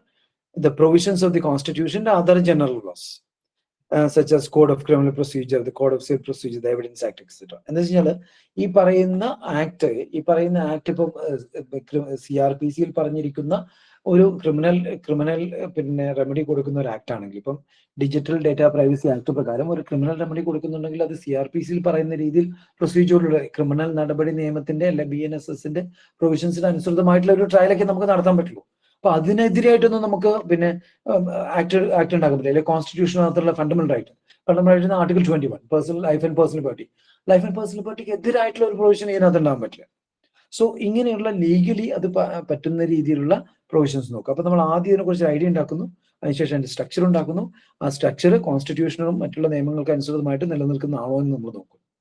അപ്പോൾ ഞാൻ അതിനൊരു എക്സാമ്പിൾ നിങ്ങൾ നമുക്ക് may be 10 minutes will stop this. നമുക്ക് മുഴുവനായിട്ട് കംപ്ലീറ്റ് ചെയ്യാൻ പറ്റിയില്ലെങ്കിലും will stop this explaining these 3 stages. ഈ 3 സ്റ്റേജും പിന്നെ നമുക്കൊന്ന് മനസ്സിലാക്കാൻ വേണ്ടി സ്പെഷ്യൽ ഫോം ഓഫ് മാരേജ്, ഒരു സ്പെഷ്യൽ മാരേജ് ആക്ടുമായിട്ട് ബന്ധപ്പെട്ട ഒരു നിയമം ഉണ്ടാക്കാൻ വേണ്ടി നമ്മൾ തീരുമാനിക്കുകയാണെന്ന് വിചാരിച്ചോളൂ. എൻ്റെ ഓർമ്മ ശരിയാണെങ്കിൽ 1955 സ്പെഷ്യൽ മാരേജ് ആക്ട്. അപ്പൊ നമ്മൾ 1953, 54 ഇതുമായിട്ട് ബന്ധപ്പെട്ട ഒരു പ്രപ്പോസൽ നമ്മൾ കൊടുക്കുകയാണെന്ന് വിചാരിച്ചോളൂ, അല്ലെങ്കിൽ നമ്മൾ അതുമായിട്ട് ഇൻവോൾവ് ചെയ്യുന്ന ആൾക്കാരാണെന്ന് വിചാരിച്ചോളൂ. ഓക്കെ, നൗ അപ്പൊ stage 1 clear concept of the legislative proposals, legislation on special marriage. ഈ സ്പെഷ്യൽ മാരേജ് എപ്പോഴാണ് ഇതിന്റെ ആവശ്യം എന്ന് നമ്മൾ ചിന്തിച്ചിട്ടുണ്ടോ? സ്പെഷ്യൽ മാരേജ് പലപ്പോഴും നമ്മുടെ പല ആൾക്കാരും അതിനെക്കുറിച്ച് ചിന്തിച്ചിട്ടുള്ള ആൾക്കാരുണ്ടാകാം. ഓക്കെ, പോട്ടെ. Here the concept is to provide for a special form of marriage between 2 persons. 2 ആൾക്കാർ തമ്മിലുള്ള ഒരു സ്പെഷ്യൽ മാരേജ്. അതായത് സ്പെഷ്യൽ മാരേജ് എന്ന കൊണ്ട് ഉദ്ദേശിക്കുന്നത് ഹിന്ദു ലോ എന്ന് പറയുന്ന ഒരു ലോ ഉണ്ട്, Mohammedan law, Christian law, Parsi, Jew, അങ്ങനെ കുറെ അധികം പേഴ്സണൽ ലോസ് ഉണ്ട്. ഈ പേഴ്സണൽ ലോസിലൊന്നും പെടാത്ത രീതിയിലുള്ള, അതിൽ നിന്നും ഡിഫറെന്റ് ആയിട്ടുള്ള different law which is not as per religious this thing. അങ്ങനെ ആകാം. അല്ലെങ്കിൽ 2 റിലീജിയനിൽപ്പെട്ട ആൾക്കാർ തമ്മിലുള്ള ഒരു ഇതാകാം, പല രീതിയിൽ. അല്ലെങ്കിൽ റിലീജിയനിൽ വിശ്വസിക്കുന്ന ആൾക്കാർക്ക് തന്നെ ഇതിനനുസരിച്ച് പോകാൻ പറ്റും. ഇതൊക്കെ ആരാ തീരുമാനിക്കുന്നത്? എങ്ങനെയാ വരുന്നത്? പിന്നെ റിലീജിയനൊന്നും വിശ്വസിക്കാത്ത ഒരാളാണ്, 2 റിലീജിയനിൽപ്പെട്ട ആൾക്കാരാണ്. അല്ലെങ്കിൽ ഏതെങ്കിലും റിലീജിയനിൽപ്പെട്ട 2 ആൾക്കാർ തന്നെ അവർക്ക് ആ പറയുന്ന റിലീജിയൻ പ്രകാരമുള്ള പിന്നെ കല്യാണം കഴിക്കാൻ താല്പര്യമില്ല എന്ന് വെച്ചാൽ അത് പ്രകാരം കല്യാണം കഴിച്ച വേറെ കാര്യങ്ങളുണ്ട് എന്നുള്ള നിലയിലായിരിക്കും. ഇങ്ങനെ പല രീതിയിലുള്ള ഒരു സെക്യുലർ മാരേജ് എന്നുള്ളൊരു വാക്ക് നമുക്ക് ഉപയോഗിക്കാം. സെക്യുലർ മാരേജിന് വേണ്ടി ഒരു നിയമം ഉണ്ടാക്കുക, റൈറ്റ്? ഇറ്റ്സ് സോളംനൈസേഷൻ. ഇത് എങ്ങനെയാണ് ഇതിന്റെ ചടങ്ങ്? ഇത് പിന്നെ ഈ പറഞ്ഞ പോലെ നാരങ്ങുളം കൊടുത്ത് അങ്ങോട്ട് തീരുമാനിക്കുകയാണോ? അല്ലെങ്കിൽ എന്താ വെച്ചാൽ പലപ്പോഴും പല നിയമങ്ങൾ പല പേഴ്സണലുകളും പല രീതിയിലാണ്. ഇതിന്റെ രീതി എന്തായിരിക്കും? എപ്പോഴാണ് കല്യാണം കഴിച്ചു നമ്മൾ വയ്ക്കുക? രജിസ്ട്രേഷൻ, അത് രജിസ്റ്റർ ചെയ്യേണ്ട കാര്യമുണ്ടോ? രജിസ്റ്റർ ചെയ്യണമെങ്കിൽ എങ്ങനെ രജിസ്റ്റർ ചെയ്യണം? അതിന്റെ മാർഗങ്ങൾ എന്തൊക്കെയാണ്? And also provide four divorce. Marriage എന്നാണ് ഡിവോഴ്സിന്റെ കാര്യങ്ങളും പറയണം. അലിമണി ആൻഡ് മെയിൻ്റെനൻസ്, അതായത് ചെലവിന് കൊടുക്കുന്ന കാര്യങ്ങൾ പറയണം. കുട്ടികളുടെ പിന്നെ ലെജിറ്റിമസിയെ കുറിച്ച് പറയേണ്ട കാര്യങ്ങളുണ്ടാവും. അപ്പോൾ ലെജിസ്ലേഷൻ ഓൺ സ്പെഷ്യൽ മാരേജ് എന്ന് പറഞ്ഞു കഴിഞ്ഞാൽ അതിന്റെ ക്ലിയർ കോൺസെപ്റ്റ് നമുക്ക് കിട്ടണം. സ്പെഷ്യൽ മാരേജ് എന്ന് പറഞ്ഞാൽ എന്താണ്? ഒരു സെക്യുലർ മാരേജ് ആണ്. സെക്യുലർ മാരേജ് എന്ന് പറഞ്ഞാൽ 2 ആൾക്കാർ തമ്മിലുള്ള 2 റിലീജിയനിൽപ്പെട്ട ആൾക്കാരായിരിക്കാം. ഒരു റിലീജിയനിൽ തന്നെ പെട്ട ആൾക്കാർ ആ റിലീജിയൻ പ്രകാരം കല്യാണം കഴിക്കാൻ ആഗ്രഹിക്കാത്തവരായിരിക്കാം. അല്ലെങ്കിൽ ഒരു റിലീജിയനിലും വിശ്വസിക്കാത്ത ആൾക്കാരായിരിക്കാം. അങ്ങനെ പല രീതിയിലുള്ള clear concept of the legislative proposal. Okay, അതിനുശേഷം നമ്മൾ എന്ത് ചെയ്യുന്നു? Preparation of conceptual outline and outlining the remedies proposed by the Indian legislation. അത് എങ്ങനെയാണ് നമ്മളത് ഓപ്പറേഷനലൈസ് ചെയ്യേണ്ടത് നമ്മൾ തീരുമാനിക്കും. ഇതൊക്കെ നമ്മുടെ ഡിസ്കഷൻ പോലെ തന്നെയാണ്. The clear and concise conceptual outline of the purpose and remedies to be provide. ഇത് റെമഡി എന്തൊക്കെ കൊടുക്കണം? ഇപ്പം റൈറ്റ് ടു ഇൻഫർമേഷൻ ആക്ട് പ്രകാരം ഇപ്പം അത് ഒരു എക്സാമ്പിൾ ആയിട്ട് പറയുകയാണെങ്കിൽ ഇപ്പൊ റൈറ്റ് ടു ഇൻഫർമേഷൻ എങ്ങനെ കിട്ടാം? ഇനി കിട്ടിയില്ലെങ്കിൽ അതിന് ഏത് രീതിയിൽ നമുക്ക് നടപ്പിൽ വരുത്താം? അതായത് റൈറ്റ് ടു ഇൻഫർമേഷന്റെ അപ്പലേറ്റ് അതോറിറ്റി നമ്മുടെ കോളേജിൽ തന്നെയാണെങ്കിൽ ഓഫീസിലുള്ള അഡ്മിനിസ്ട്രേറ്റീവ് അസിസ്റ്റന്റ് ആയിട്ടുള്ള സാറാണ്, ഇപ്പൊ ബിജി സാറാണ് അതിന്റെ right to PIO, public information officer. അദ്ദേഹത്തിന്റെ അടുത്ത് നിന്നും ഇൻഫർമേഷൻ കിട്ടുന്നില്ലെങ്കിൽ അതിൽ നമ്മൾ സാറ്റിസ്ഫൈഡ് അല്ലെങ്കിൽ നമുക്ക് അപ്പലേറ്റ് അതോറിറ്റി ആരാണ്? പ്രിൻസിപ്പലിന് കൊടുക്കാം. ഈ പറയുന്ന 2 അതോറിറ്റിയിലും നമ്മൾ സാറ്റിസ്ഫൈഡ് അല്ലെങ്കിൽ നമുക്ക് റൈറ്റ് ടു ഇൻഫർമേഷൻ കമ്മീഷണർ പ്രകാരം നമുക്ക് ഇത് കൊടുക്കാം. അപ്പൊ റൈറ്റ് ടു ഇൻഫർമേഷൻ കമ്മീഷണർ പ്രകാരം വേണമെങ്കിൽ പിന്നെ ഇയാൾക്കാരെ ഡിപ്പാർട്ട്മെന്റിൽ നടപടി എടുക്കാനോ അല്ലെങ്കിൽ പിന്നെ ഫൈൻ കൊടുക്കാനോ ഒക്കെയുള്ള രീതിയിലുള്ള സംഭവങ്ങൾ. ഇതെങ്ങനെയാണ് അത് കൺസെപ്ഷനലൈസ് ചെയ്ത് ഓപ്പറേഷനലൈസ് ചെയ്യാൻ വേണ്ടിയിട്ടുള്ള കാര്യങ്ങളെ കുറിച്ച് തീരുമാനിക്കുന്നത്. പക്ഷെ അത് ഒരു പരിധിയിൽ കൂടുതൽ ആളെ പിടിച്ച് ജയിലിട്ട് കഴിഞ്ഞാൽ അത് വീണ്ടും പ്രശ്നമാണ്. അപ്പൊ ഏതൊക്കെ രീതിയിൽ ഡീൽ ചെയ്യണം എന്നുള്ളത് നമ്മൾ അതിന്റെ ബാക്ക്ഗ്രൗണ്ട് ഒക്കെ നോക്കിയിട്ട്, എന്ന് വെച്ചാൽ ഇത് ഗവൺമെന്റ് ഉദ്യോഗസ്ഥന്മാരായിട്ട് ഡീൽ ചെയ്യുന്നത്. പക്ഷേ ഗവൺമെന്റ് ഉദ്യോഗസ്ഥന്മാരെ പിടിച്ച് ഒരെണ്ണം ജയിലിട്ട് കഴിഞ്ഞാൽ ജോലി പോകുന്നു, അത്രയും സീരിയസ് ആക്കി വെച്ച് കഴിഞ്ഞാൽ അതിൻ്റെതായ പ്രശ്നങ്ങളുണ്ട്. സി അപ്പൊ ഏത് രീതി റെമഡി കൊടുക്കണം, സിവിൽ കൊടുക്കണോ, ക്രിമിനൽ കൊടുക്കണോ, അപ്പൊ ഇപ്പൊ നമ്മൾ റൈറ്റ് ടു ഇൻഫർമേഷൻ ആക്ട് കാണുന്ന രീതിയിൽ കൊടുക്കണോ, അപ്പൊ ഓരോന്നിനും ഡൊമസ്റ്റിക് വയലൻസ് ആക്ടിൽ എങ്ങനെ കൊടുക്കണം, അങ്ങനെയുള്ള പല രീതിയിലുള്ള കാര്യങ്ങൾ വരുന്നുണ്ട്. അപ്പൊ the clear and concise conceptual outlines of the purpose and remedies to be provide by the legislation is always helpful in dealing with the subject matter in at all its perspectives. Okay, അപ്പൊ നമ്മൾ ഈ special മാരേജിന്റെ കാര്യത്തിൽ നമ്മൾ കൂടുതൽ further ആയിട്ട് മനസ്സിലാക്കാൻ ശ്രമിച്ചാൽ, നമ്മൾ സ്പെഷ്യൽ മാരേജ് ഒന്ന്, അതിന്റെ ഒരു first point, legislation refers to a special form of marriage irrespective of the persons religion or customary law of marriage by which they are governed. അപ്പൊ നമ്മൾ നേരത്തെ പറഞ്ഞതുപോലെ ഒരു അദ്ദേഹത്തിന്റെ റിലീജിയൻ ഒന്നും നോക്കാതെ ഒരു സെക്യുലർ മാരേജ് നമുക്ക് വേണം വിളിക്കാവുന്ന ഒരു സംഭവമാണ്. Conditions for solemnisation of marriage by intended persons. എന്തൊക്കെയാണ് condition? Age of the parties of the marriage പറയണല്ലോ, വാലിഡ് കൺസെന്റ് കൊടുക്കുന്ന കാര്യം പറയണല്ലോ, സൗണ്ട്നെസ് ഓഫ് പിന്നെ മൈൻഡ്, ആള് പിന്നെ സൗണ്ട് മൈൻഡുള്ള ഒരാളായിരിക്കണം എന്ന് നിർബന്ധമാണല്ലോ. ഡിഗ്രീസ് ഓഫ് പ്രോഹിബിറ്റഡ് റിലേഷൻഷിപ്പ്, ഈ പറഞ്ഞ പോലെ തൊട്ടടുത്തുള്ള പിന്നെ ഫാദറും പിന്നെ മകളും തമ്മിൽ കല്യാണം കഴിക്കുന്നു, ഈ രീതിയിൽ അങ്ങനെയുള്ള പ്രോഹിബിറ്റഡ് ഡിഗ്രീസിൽ കല്യാണം കഴിക്കാൻ പാടുന്നു ഇല്ല, അങ്ങനെയുള്ള കാര്യങ്ങൾ പ്രധാനമാകുമ്പോൾ അതിനെക്കുറിച്ച് പറയണല്ലോ, അങ്ങനെയുള്ള കാര്യങ്ങളൊക്കെ പറയണം. Conditions for solemnisation of marriage. Okay, then notice of intended marriage, അതിനെക്കുറിച്ചൊക്കെ അറിയാമോ നമുക്ക്? അതിന്റെ അങ്ങനെ declaration of intention to marry, issue of certificate of marriage after solemnisation, പിന്നെ consequence of special marriage, special marriage ചെയ്തു കഴിഞ്ഞാൽ അതിന്റെ കോൺസിക്വൻസ് എന്താണ്? Solemnisation of marriage propose legislation would serve as the relation of the parties to marriage with undivided family professing Hindu, Buddhist, Sikh or Jaina religion. ഇങ്ങനെയുള്ള റിലീജിയനിലുള്ള ആൾക്കാർ ഇങ്ങനെ കല്യാണം കഴിച്ചു കഴിഞ്ഞാൽ അവർ ഫാമിലിയായിട്ടുള്ള ബന്ധം എന്തായിരിക്കും? ദ റൈറ്റ്സ് ആൻഡ് ലയബിലിറ്റീസ്, അവർ തമ്മിലുള്ള ബന്ധം എന്തായിരിക്കും? Restitution of conjugal rights and judicial separation. Restitution of conjugal rights എന്ന് പറഞ്ഞാൽ ഒന്നിച്ച് താമസിക്കാൻ ഉള്ള റൈറ്റ് ആണ്. ഒന്നിച്ച് താമസിക്കാൻ ഭാര്യയ്ക്ക് പറയാം എനിക്ക് ഭർത്താവിന്റെ കൂടെ താമസിക്കണം എന്നോ, മറിച്ചോ തിരിച്ചും പറയാം കേട്ടോ. പിന്നെ അല്ലെങ്കിൽ വിട്ടു നിൽക്കണം എന്നൊക്കെ പറയാനുള്ള എല്ലാത്തിനുള്ള അവകാശങ്ങളുണ്ട്. അപ്പൊ അതിനുള്ള കാര്യങ്ങളെ കുറിച്ച് ജുഡീഷ്യൽ സെപ്പറേഷൻ എന്ന് പറഞ്ഞു കഴിഞ്ഞാൽ ഒരാൾ ഡിവോഴ്സിന് കൊടുത്തു കഴിഞ്ഞാൽ പെട്ടെന്ന് തന്നെ ഡിവോഴ്സ് ചെയ്യല്ല ചെയ്യുന്നത്. 6 months അവര് തമ്മിൽ വീണ്ടും ആ ഒരു റിലേഷൻഷിപ്പ് നിലനിർത്താൻ വേണ്ടി ശ്രമിക്കും. അങ്ങനെയൊക്കെയുള്ള രീതിയിലാണ് നിയമം പറയുന്നത്.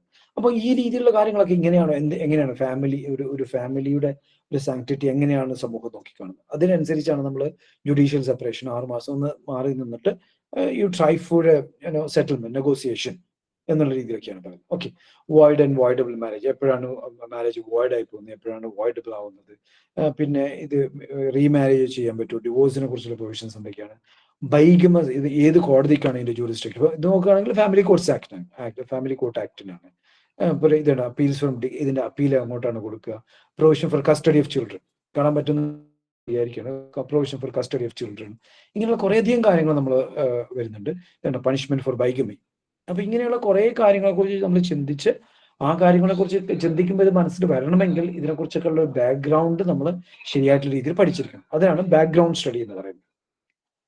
ആൻഡ് സ്റ്റേജ് 3 നമ്മൾ നോക്കുകയാണ് ഇതുമായിട്ട് ബന്ധപ്പെട്ട മറ്റുള്ള നിയമങ്ങൾ ഏതൊക്കെയാണ്. ഇപ്പൊ കോൺസ്റ്റിറ്റ്യൂഷനകത്ത് നമ്മൾ പറയുന്നു രണ്ടാൾക്കാരെ വെറുതെ ഇത് ചെയ്യാൻ പറ്റില്ല, രണ്ടാൾക്കാരെ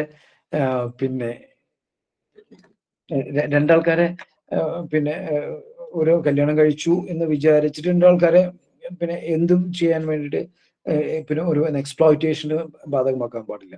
അപ്പൊ അതിനനുസരിച്ച് നിയമങ്ങളിൽ എന്തൊക്കെയാണ് പറയുന്നത്? ഇപ്പം മാരേജ് എന്ന് പറയുന്നത് പേഴ്സണൽ ലിബർട്ടിക്ക് എതിരായിട്ട് വരുമോ, അങ്ങനെയുള്ള കുറെ കാര്യങ്ങളൊക്കെ നോക്കേണ്ടി വരും. അപ്പൊ അതുമായിട്ട് ബന്ധപ്പെട്ട നിയമങ്ങൾ നമ്മൾ എടുത്തു നോക്കണം. അതുമായിട്ട് ബന്ധപ്പെട്ട നിയമങ്ങൾ നമ്മൾ എടുത്തു നോക്കുന്നത് child marriage restrained act 1929, the dowry prohibition act, family courts act, Hindu adoption and maintenance act, Hindu marriage act, Hindu minority and guardianship act, the guardians and wards act, Muslim personal law, dissolution of Muslim marriage act, അങ്ങനെ കുറേയധികം നിയമങ്ങളുണ്ട്. ആ നിയമങ്ങളെല്ലാം നോക്കിയിട്ട് ആ നിയമങ്ങൾക്കൊന്നും എതിരായി വരാത്ത രീതിയിലാണ് നമ്മൾ നിയമം ഉണ്ടാക്കേണ്ടത്.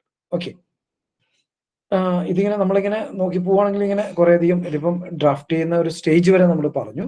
അത് സെക്ഷൻസ് വൈസ് ഒക്കെ നമ്മൾ പിന്നെ നമ്മൾ മാറ്റിയിട്ടാണ്. ഇത് ഓരോന്നിനും ഇപ്പൊ സ്കെലിറ്റൽ ലെജിസ്ലേഷൻ എന്ന് പറഞ്ഞൊരു സാധനമുണ്ട്. സ്കെലിറ്റൽ ലെജിസ്ലേഷൻ എന്ന് പറഞ്ഞിട്ടുണ്ടെങ്കിൽ എന്താണ് അതിനകത്ത് ഒരു പ്രോപ്പർ ആയിട്ടുള്ള ലെജിസ്ലേഷൻ അല്ല അത് എങ്ങനെയാണത് സംഭവം വരുന്നത്, അതിന്റെ പ്രശ്നങ്ങൾ എന്തൊക്കെയാണെന്നുള്ള കാര്യങ്ങളൊക്കെ പറഞ്ഞ് ഞാനൊരു 120 സ്ലൈഡ് ഉണ്ടാക്കിയിട്ടുണ്ട്. നമ്മളിപ്പോൾ അവിടെ നിന്ന് എത്തിയിട്ടുള്ള പകുതി ഒക്കെ ആയിട്ടുള്ള പകുതി തന്നെ നമ്മൾ കുറെ സ്കിപ്പ് ചെയ്തിട്ടാണ് എത്തിയത്. എന്തായാലും എനിക്ക് തോന്നുന്നു 1.5 മണിക്കൂറായി. ഞാനും കുറച്ചൊക്കെ ഒന്ന് എക്സോസ്റ്റഡ് ആയി. എന്തായാലും മേ ബി ഇതുമായിട്ട് ബന്ധപ്പെട്ട കൂടുതൽ കാര്യങ്ങൾക്ക് നമുക്ക് മറ്റൊരു ഡിസ്കഷൻ ഒക്കെ ആകാം.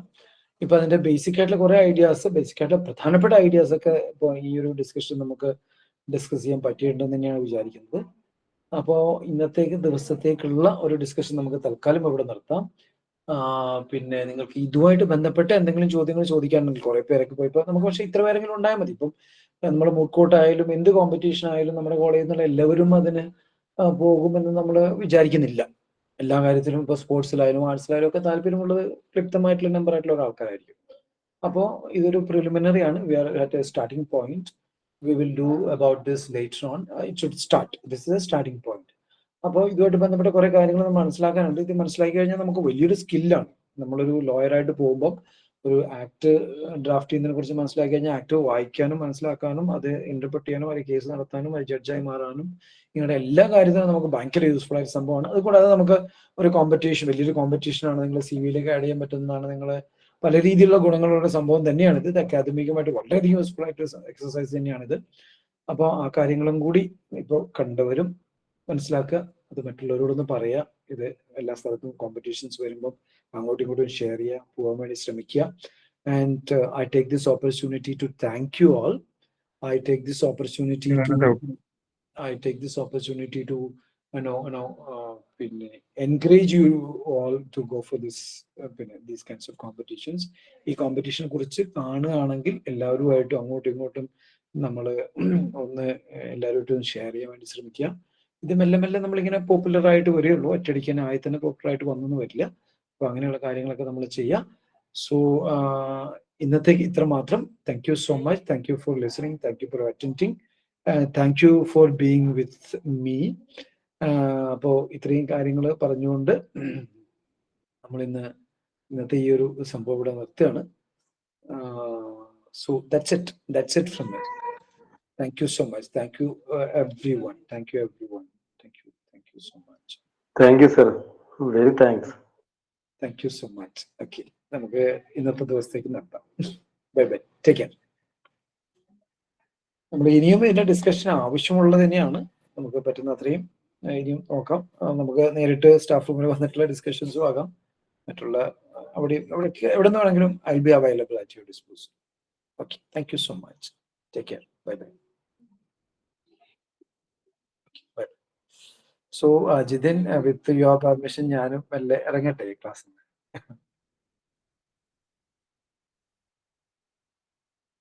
Okay, bye by.